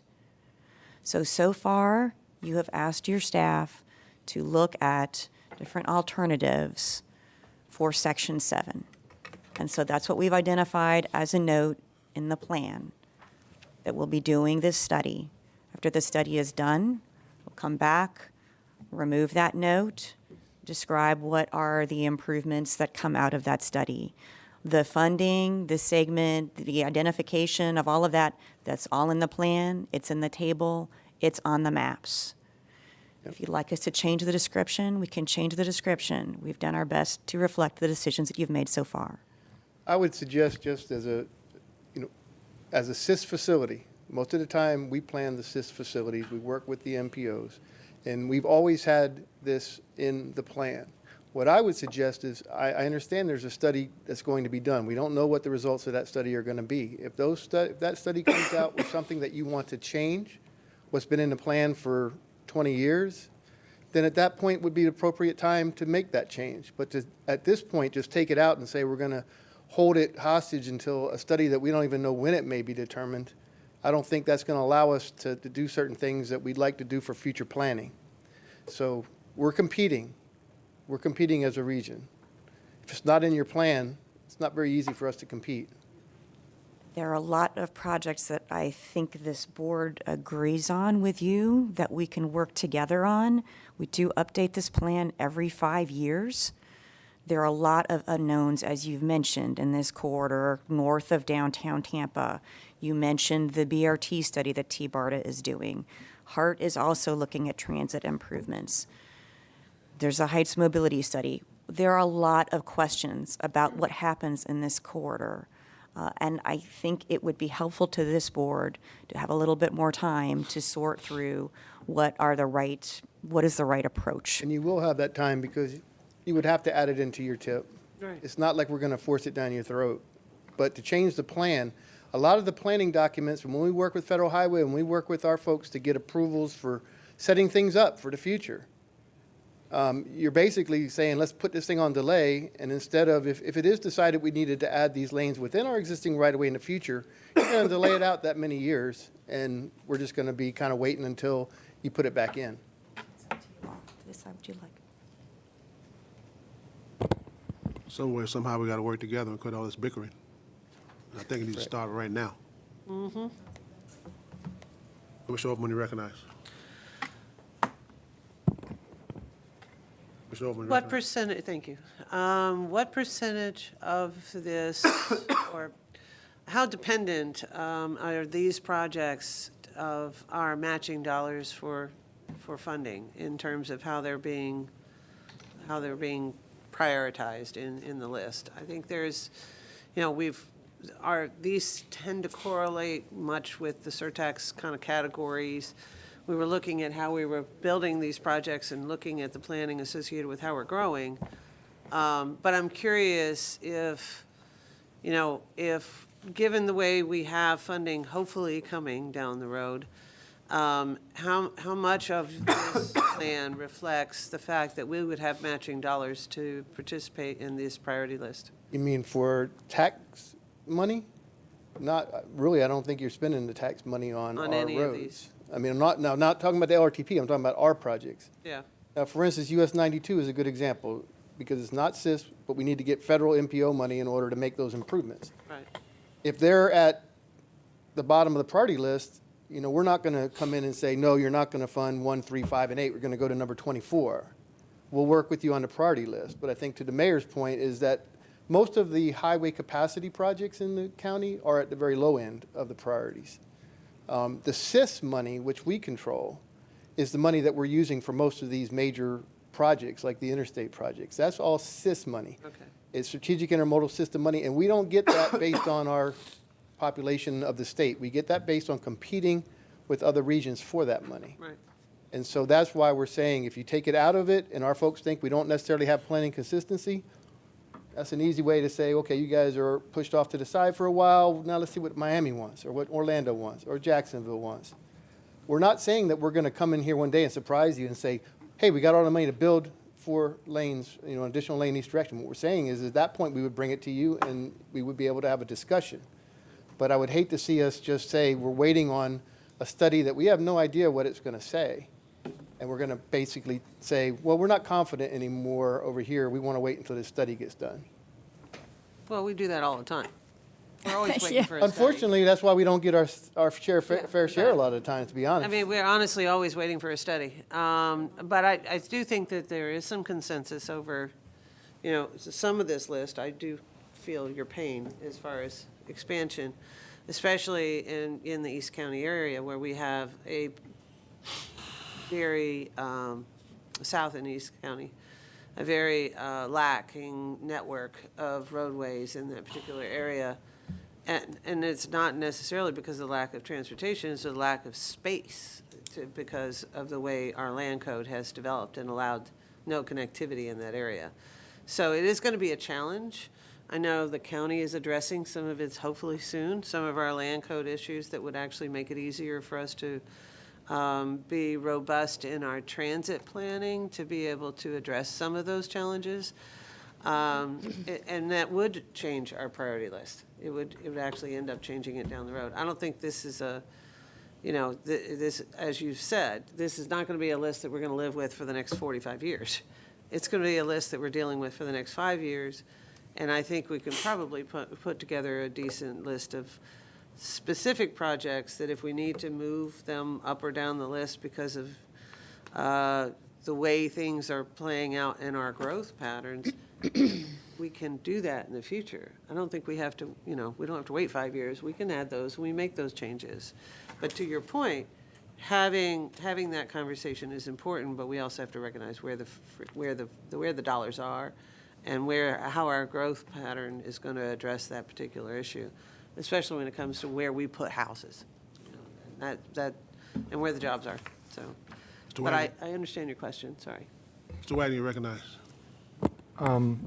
Secretary Gwynn pretty much highlighted what I was going to make a point of, is that we are in competition for those state dollars and those federal dollars that accompany the state match to those dollars.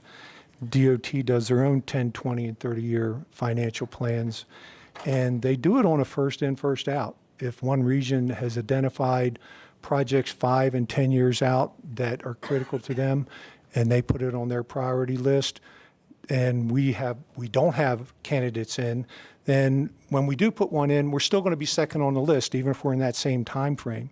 So that's what we are hurting ourselves with, penalizing ourselves with, if we don't identify and provide the support he needs to go to Tallahassee to get us a higher priority in getting those funds. Mr. Kemp, you recognized. Thank you. I think it's an important discussion that I still don't think we've really had, honestly. And we've been all over the place, but, the BRT regional, that I call the regional parking garage plan, because the intermodal systems, the intermodal centers are really just parking garages, that most of that's being spent on. It's not a good priority for me, even though I'm a huge transit supporter. The segment, as I expressed many times north of I-275, north of downtown, is not a priority in terms of what we need to be doing. Widening that, it's going to have severe impacts in the future on all the areas that it goes through. We've never seen the travel numbers for the intersections. I've gotten them myself. 60% of the people that use that expressway now travel locally between Fowler and downtown. Their local travel in and out of that area. North of Fowler and Fletcher Avenue up, that is an undercapacity roadway for many, many, many years to come. A lot of the travel that comes from Pasco comes down to USF through many, many ways, or through Veterans, through 75, through all kinds of other things. So I, agree about this being a lower priority. I'm just not understanding. I just want to say I want to look at this much more carefully. I'm not ready to make that jump or look at that. I don't think that that's the wisest way to have our money spent or to compete in the state, honestly. I had a long time on the bridge last night with my driver, and he happened to tell me that he lived in Riverview, and he said, to his knowledge, the worst traffic in all of the Hillsborough County. He just volunteered this. I never even asked him. He said, is Big Bend Road and I-75. You got it, there has to be something. I didn't tell him who I was or anything. Something done about that. And he said he was worked at McDill for his full-time job, and that he had heard about a ferry. I had asked him, did you hear about the ferry? And he was very excited about that, So I think that there's some more discussion to be had in this. I've never felt like we had the information we needed to make good decisions about it. So I'm not concerned about that. I really want to be looking at this carefully. It's the future. And I'm not sure, honestly, too, that we have support in Washington for these projects, which is where we're looking for federal money. So I think we should know that that we do have that support if we want to push these things forward, because I'm not sure it's there. I would say the money that we're talking about, federal money, is not federal earmark money. It's not federal appropriations money. This is money given to the state that we prioritize it. So it's the state assigns that money, not the federal government. It's provided to us because we pay so much into gas taxes, and we get that money back to redistribute. Pass-through. Pass-through money. There is a lot of, I tell you what, years ago they took away any state involvement in land use planning. So, but I'll tell you what, when you look at the projections and you talk about that segment north of Bears, when you look at the projections for growth in Pasco County and even up into Hernando County, that's going to be over capacity. And so again, what you essentially would be doing with this is taking it out of the long-range transportation, because it's in the current plan, and it has been. And we've been working all these years, spending money on studies and getting it lined up so that someday we'll be able to get that project built. And this will be a major step backwards. And maybe that's, for some people, what they'd like to see. But I'd say from a regional mobility standpoint, that is an extremely critical connection. It's one that we need to plan in the future to have something. Or one of the guys before had mentioned that you got a 2% increase or whatever decrease in how that impacts. Consider a 50% increase in traffic. Now, delay, when you talk about traffic volumes, say traffic volumes are growing linearly, when you get to a certain point, and we're about there, if not already there, it becomes not linear, it becomes exponential. And 10% increase in traffic might give you a 40% increase in delay. that traffic's going to go somewhere. It's like water. You're going to squeeze it in, and it's going to come down all your other roads, and before you know it, a lot of the problems that we have in our arterials are going to get worse. So I'm just saying I'd hate to see that project, after all these years of planning, end up being taken out of the LRTP when we really don't need to. If you want to do that later, when you have something else to replace it, do it then. Stewart, you recognize. Thank you, Mr. Chair. Thank you, Secretary Gwynn, for stepping in with your comments, and thank you to Mayor Lott for bringing this up. I understand the concerns around Section 7, I really do, but as a member who represents a lot of that area, and if you haven't been up to that area, you need to travel up to that area, I am concerned that we would push off money and put ourselves in line second, third, fourth, wherever we would land, just so that we can feel comfortable with what we want to do up there. If we don't have the money, we're not going to be able to do it.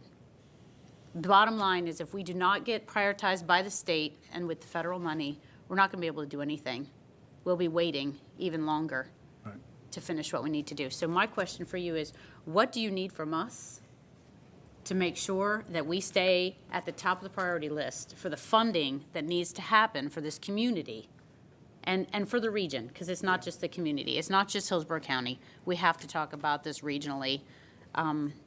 You know, what do you need from us? We would that prefer this that, happens? just like the current LRTP, we have segment 7 improvements included and not tied to an arbitrary study in the future, some results that we don't know what they might be, and more or less not put it on pause until we figure out. You always are going to have the opportunity at some point in the future, if you do a study and you say, that's our current goal, you can change it then.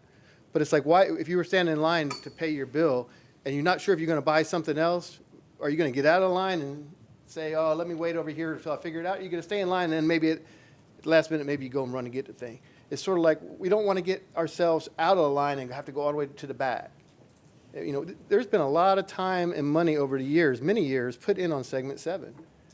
And I'm telling you, we're trying so hard to stay within our right-of-way. And we got to use our right-of-way to the maximum potential that we can, so we don't have to buy additional right-of-way. If we have to widen one of the arterials along that segment, we're going to have to buy right-of-way. We don't have any of those roads that have right-of-way that we can add lanes and increase capacity. And induced demand, I get it, it might still be congested, but you know what? You're going to push 25% more traffic through by adding another 33%, I guess, if you go from 3 to 4. You'll maybe go on the same speeds, but you're going to move 33% more people, even if it's at the same speed. Those are the kind of things we may have to live with, even if we have great transit. If we get to 10% ridership on transit, that's robust. I hope we can get there. And I also want to remind you, FDOT is putting a lot of money into transit. And we've also committed, if you get a project that's eligible for federal funds, we will participate to match the local funds. So it's not like we're going to try to hurt transit. We're trying to find ways to help in all the modes. Mayor Lott, you recognize. Final comment. So in this plan today, we recognize that these capacity roads are important to us because they were on the plan. Staff did a great job showing them, saying these projects are, you know, are important for us to be able to accomplish by 2045, okay? If we're not trying to accomplish these projects by 2045, then why are they up there, right? Okay, so we're all sitting here looking at approving a plan that we anticipate we're going to have all these capacity roads completed by 2045. But the problem is that if our capacity projects are ranked 16th, 18th, 23rd, 24th, 25, they'll never get funded, you know? So I really think we need to have a conversation about those projects that were already up in this 2045 plan, and let's have a conversation with FDOT and say, where do these projects need to be? You know, and if the #1 capacity project is 574, I'm just throwing a name out there, okay, then so be it. Let's discuss it, vote on it, and let's move it up to a ranking. Give the next one's 92 or whatever the projects they are. But I think we have to get, if we truly say we want to build these roads in this plan that we say we want to build, we've got to get serious and prioritize these roads where FDOT can get the federal funding to building. They've been up there since 2003, since I've been here. For same roads, same thing. We say by 2030 we're going to build them. 2035 we're going to build them. 2040, now it's 2045, okay? And there's still lines up on a map, you know? So I believe that we need to work closer with FDOT in trying to figure out how to get the federal funding to get these capacity roads a reality. And I'll close with that. Thank you very much.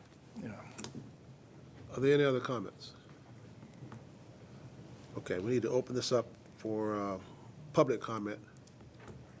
But I think this board needs to do something today to get to where we need to be, Mayor. So I'm open up for public comment. Anyone wishing to speak on this issue? Anyone wishing to speak on this issue, please come forward. You have 3 minutes each. Don Weaver, 401 East Jackson Street. I admire the way you want to make sure that we study what we do north of downtown on I-275, sensitive to the neighbors, as we have been for 2.5 years. But I do not believe that we need to take that caution and that newfound 2.5 years of compromise that has been eloquently, thoughtfully, and aggressively achieved an hour ago on a quick fix that is only a quick fix, to try to get on with the West Shore interchange being coupled with the downtown interchange, holding them both up for 2.5 years. And now I can't imagine that we would hold up the next leg in order to create another 2.5 year or 25-year delay of us getting on with our future.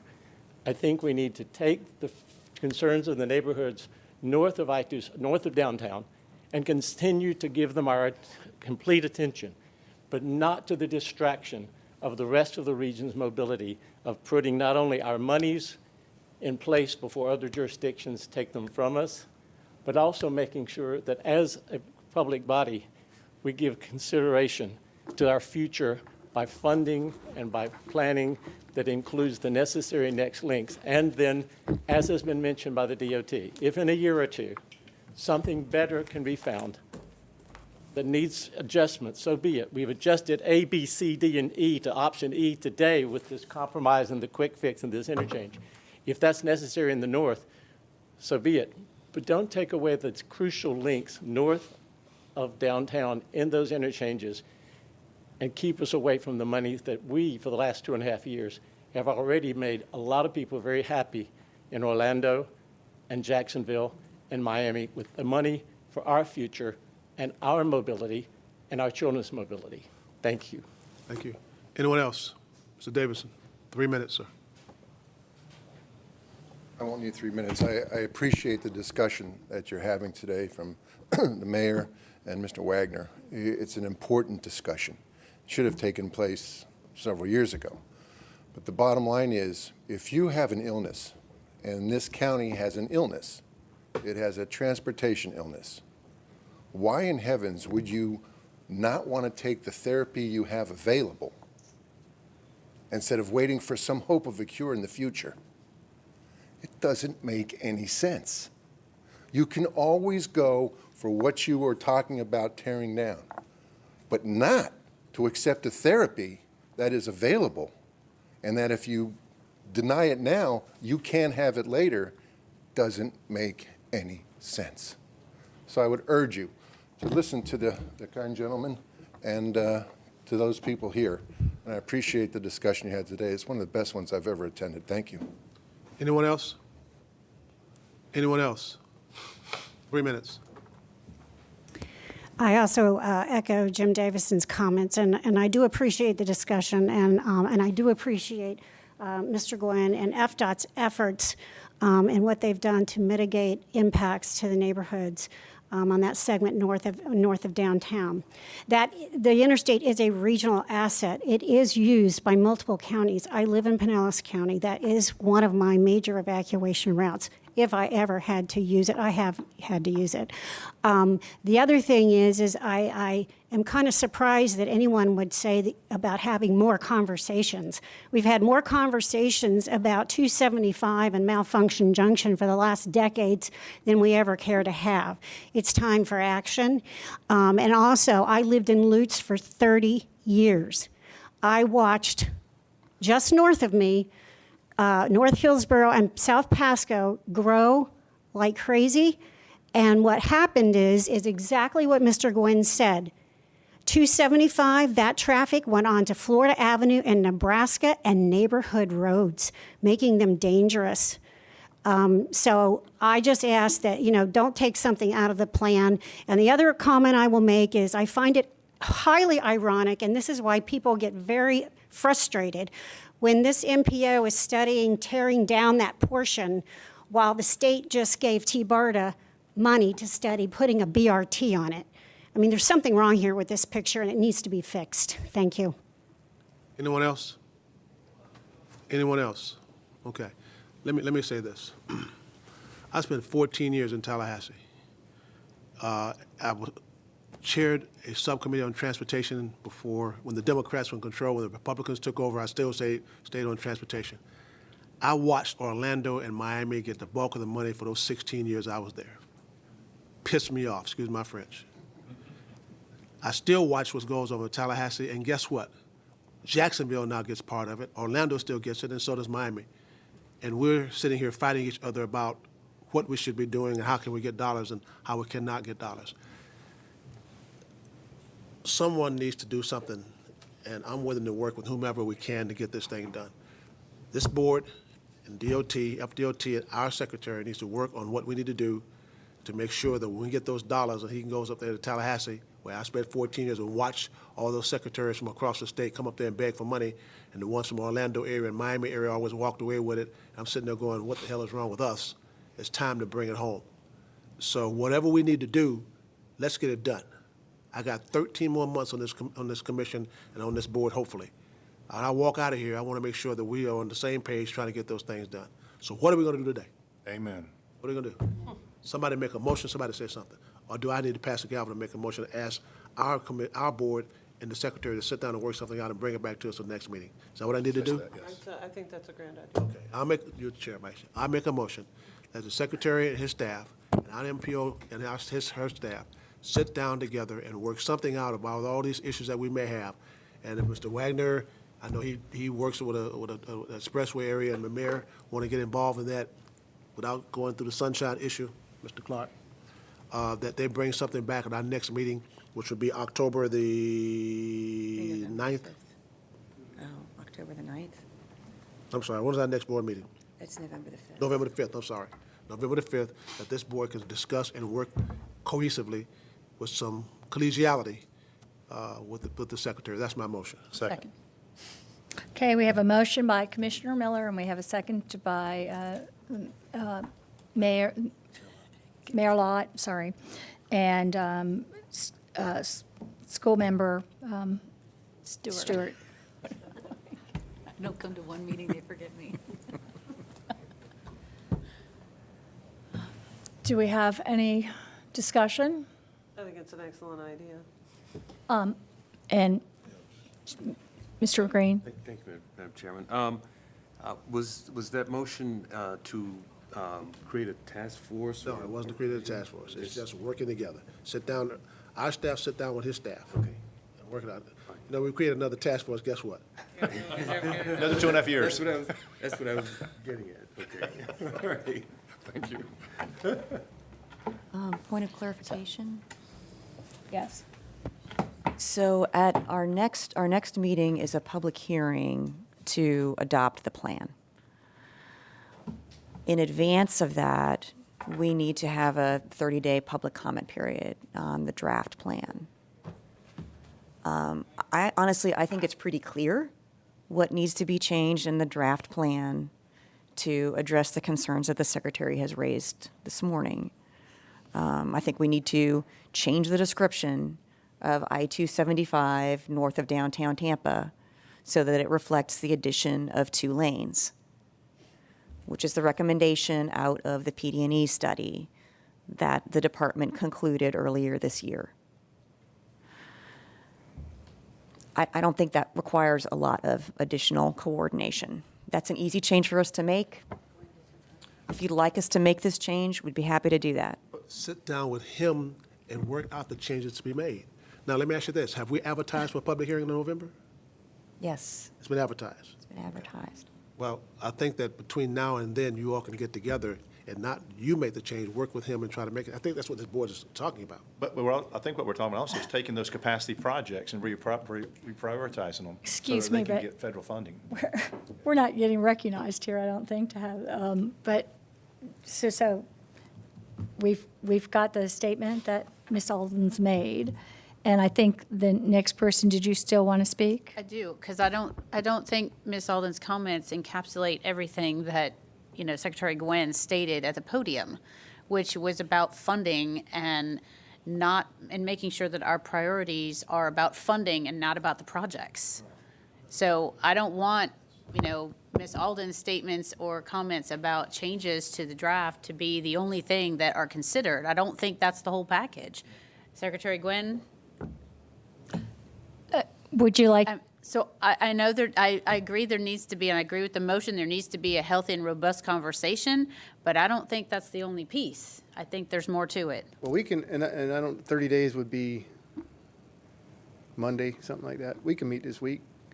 I think the two things I had heard was talking about how segment 7 is presented and also where the capacity projects would fall within the priority list. Now, where those capacity projects fall within the priority list, I mean, me and you could come up in our staffs with something new, but I don't know if that would be, you would go straight to hearing with that, or whether that's up to the board, how that would work. That's the motion. All right, we'll meet this week. I have a concern, and that's that I heard something about not being in sunshine, or how would that work? What are we talking about here? I think okay, I just wondered, because there was just a thing about sunshine. Yeah, I'm sorry. Can I Yeah. clarify? I said if any member of two members of this board want to sit down with them, then we have to work out the sunshine. That's what I said. So, yeah, Okay, in a short-term meeting, I would just recommend any member of this board can communicate with MPO staff, with District 7 staff, can communicate with them at the same time. Just that, for instance, Commissioner Miller, you mentioned Mayor Lott or Director Wagner, they just can't be in the same room at the same time communicating with those people. So they'd have to do it separately, that's all. Because then I heard a committee meeting. I'm just trying to sort this out. I just wanted to know. I would also like to, look and see what was going on with this in terms of I didn't say anything about changing. a committee meeting, Commissioner Kemp. That motion didn't say anything about a committee. I know, but someone else did here. I'm but talking about my motion, not what someone else said. Real quick, there's one thing that might add a little clarity, and I'm sorry, I'm relying on Ed because he's the one who's dealt a lot more with going back, but what he was, maybe if he could suggest to you, tell you what things we asked to be put into the LRTP that did not get put into the LRTP, and that might fill the gap a little bit. Yeah, so I think this is much easier than probably, if we could just take the comments that we've already provided to the MPO staff, incorporate our CIS priorities, incorporate, which includes State Road 60. And there may be some other things we also need to look at, and then also change the description of how segment 7 is presented. I think most of that has already been provided to the staff. It's just, coordinating that final conversation. I think that could be done relatively quickly. She said. Okay. Are there any other? Just a quick question, just so that we know what we're dealing with when we come back to the meeting. Once that agreement is made and the document is produced, you'll circulate it to all the board members? Yes. Just for review and review? Before we get here, yes. Okay, and any comments? Okay. And that should be done within the next week? Yes. In order to meet our deadlines, as far as advertising is concerned? I'm seeing all the heads Yes, shaking. I mean, I believe Ms. Alden has our comments, but again, I mean, we haven't talked through the last, I think the last email that we sent, but we can probably do that today and knock that out pretty quickly. My concern really was just around making sure the public has had an opportunity to review the documents once we've also looked at it as well. So that there is, at the next hearing, which is a hearing, there's an opportunity for robust feedback and that we can take into the future for future planning. Absolutely. That's why I wanted to make sure that was what our timeline looked like. So thank you very much. Ms. Scherberger. Yeah, can we move the public hearing? Can we do it in December instead of November? It's been advertised already. It's also subject to a federal deadline that the long-range plan has to be updated every 5 years. So I think our deadline was like the 11th of November.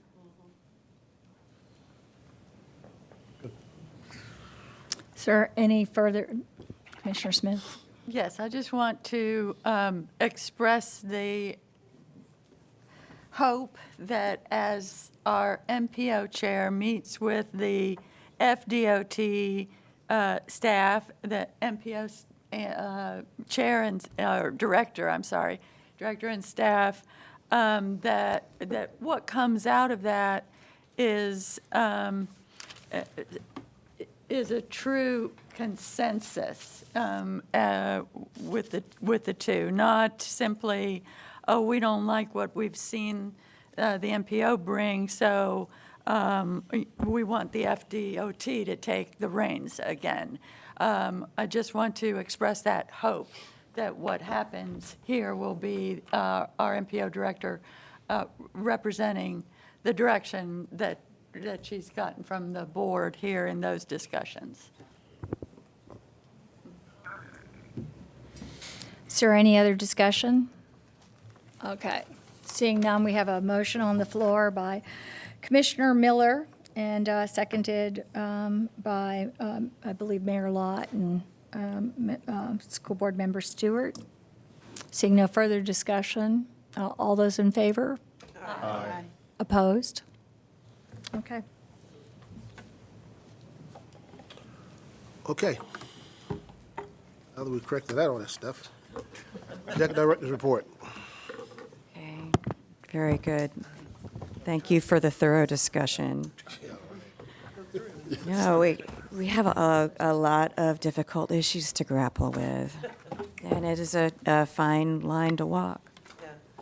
I wanted to let you know that we have made some real progress in advancing one of the projects that you all made a priority and sent a letter about probably 6 or 9 months ago, which is that I-275 State Route 60 interchange in West Shore.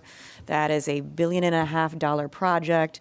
We are very much in competition with the other major cities around the state. Exactly that concern that you were just talking about.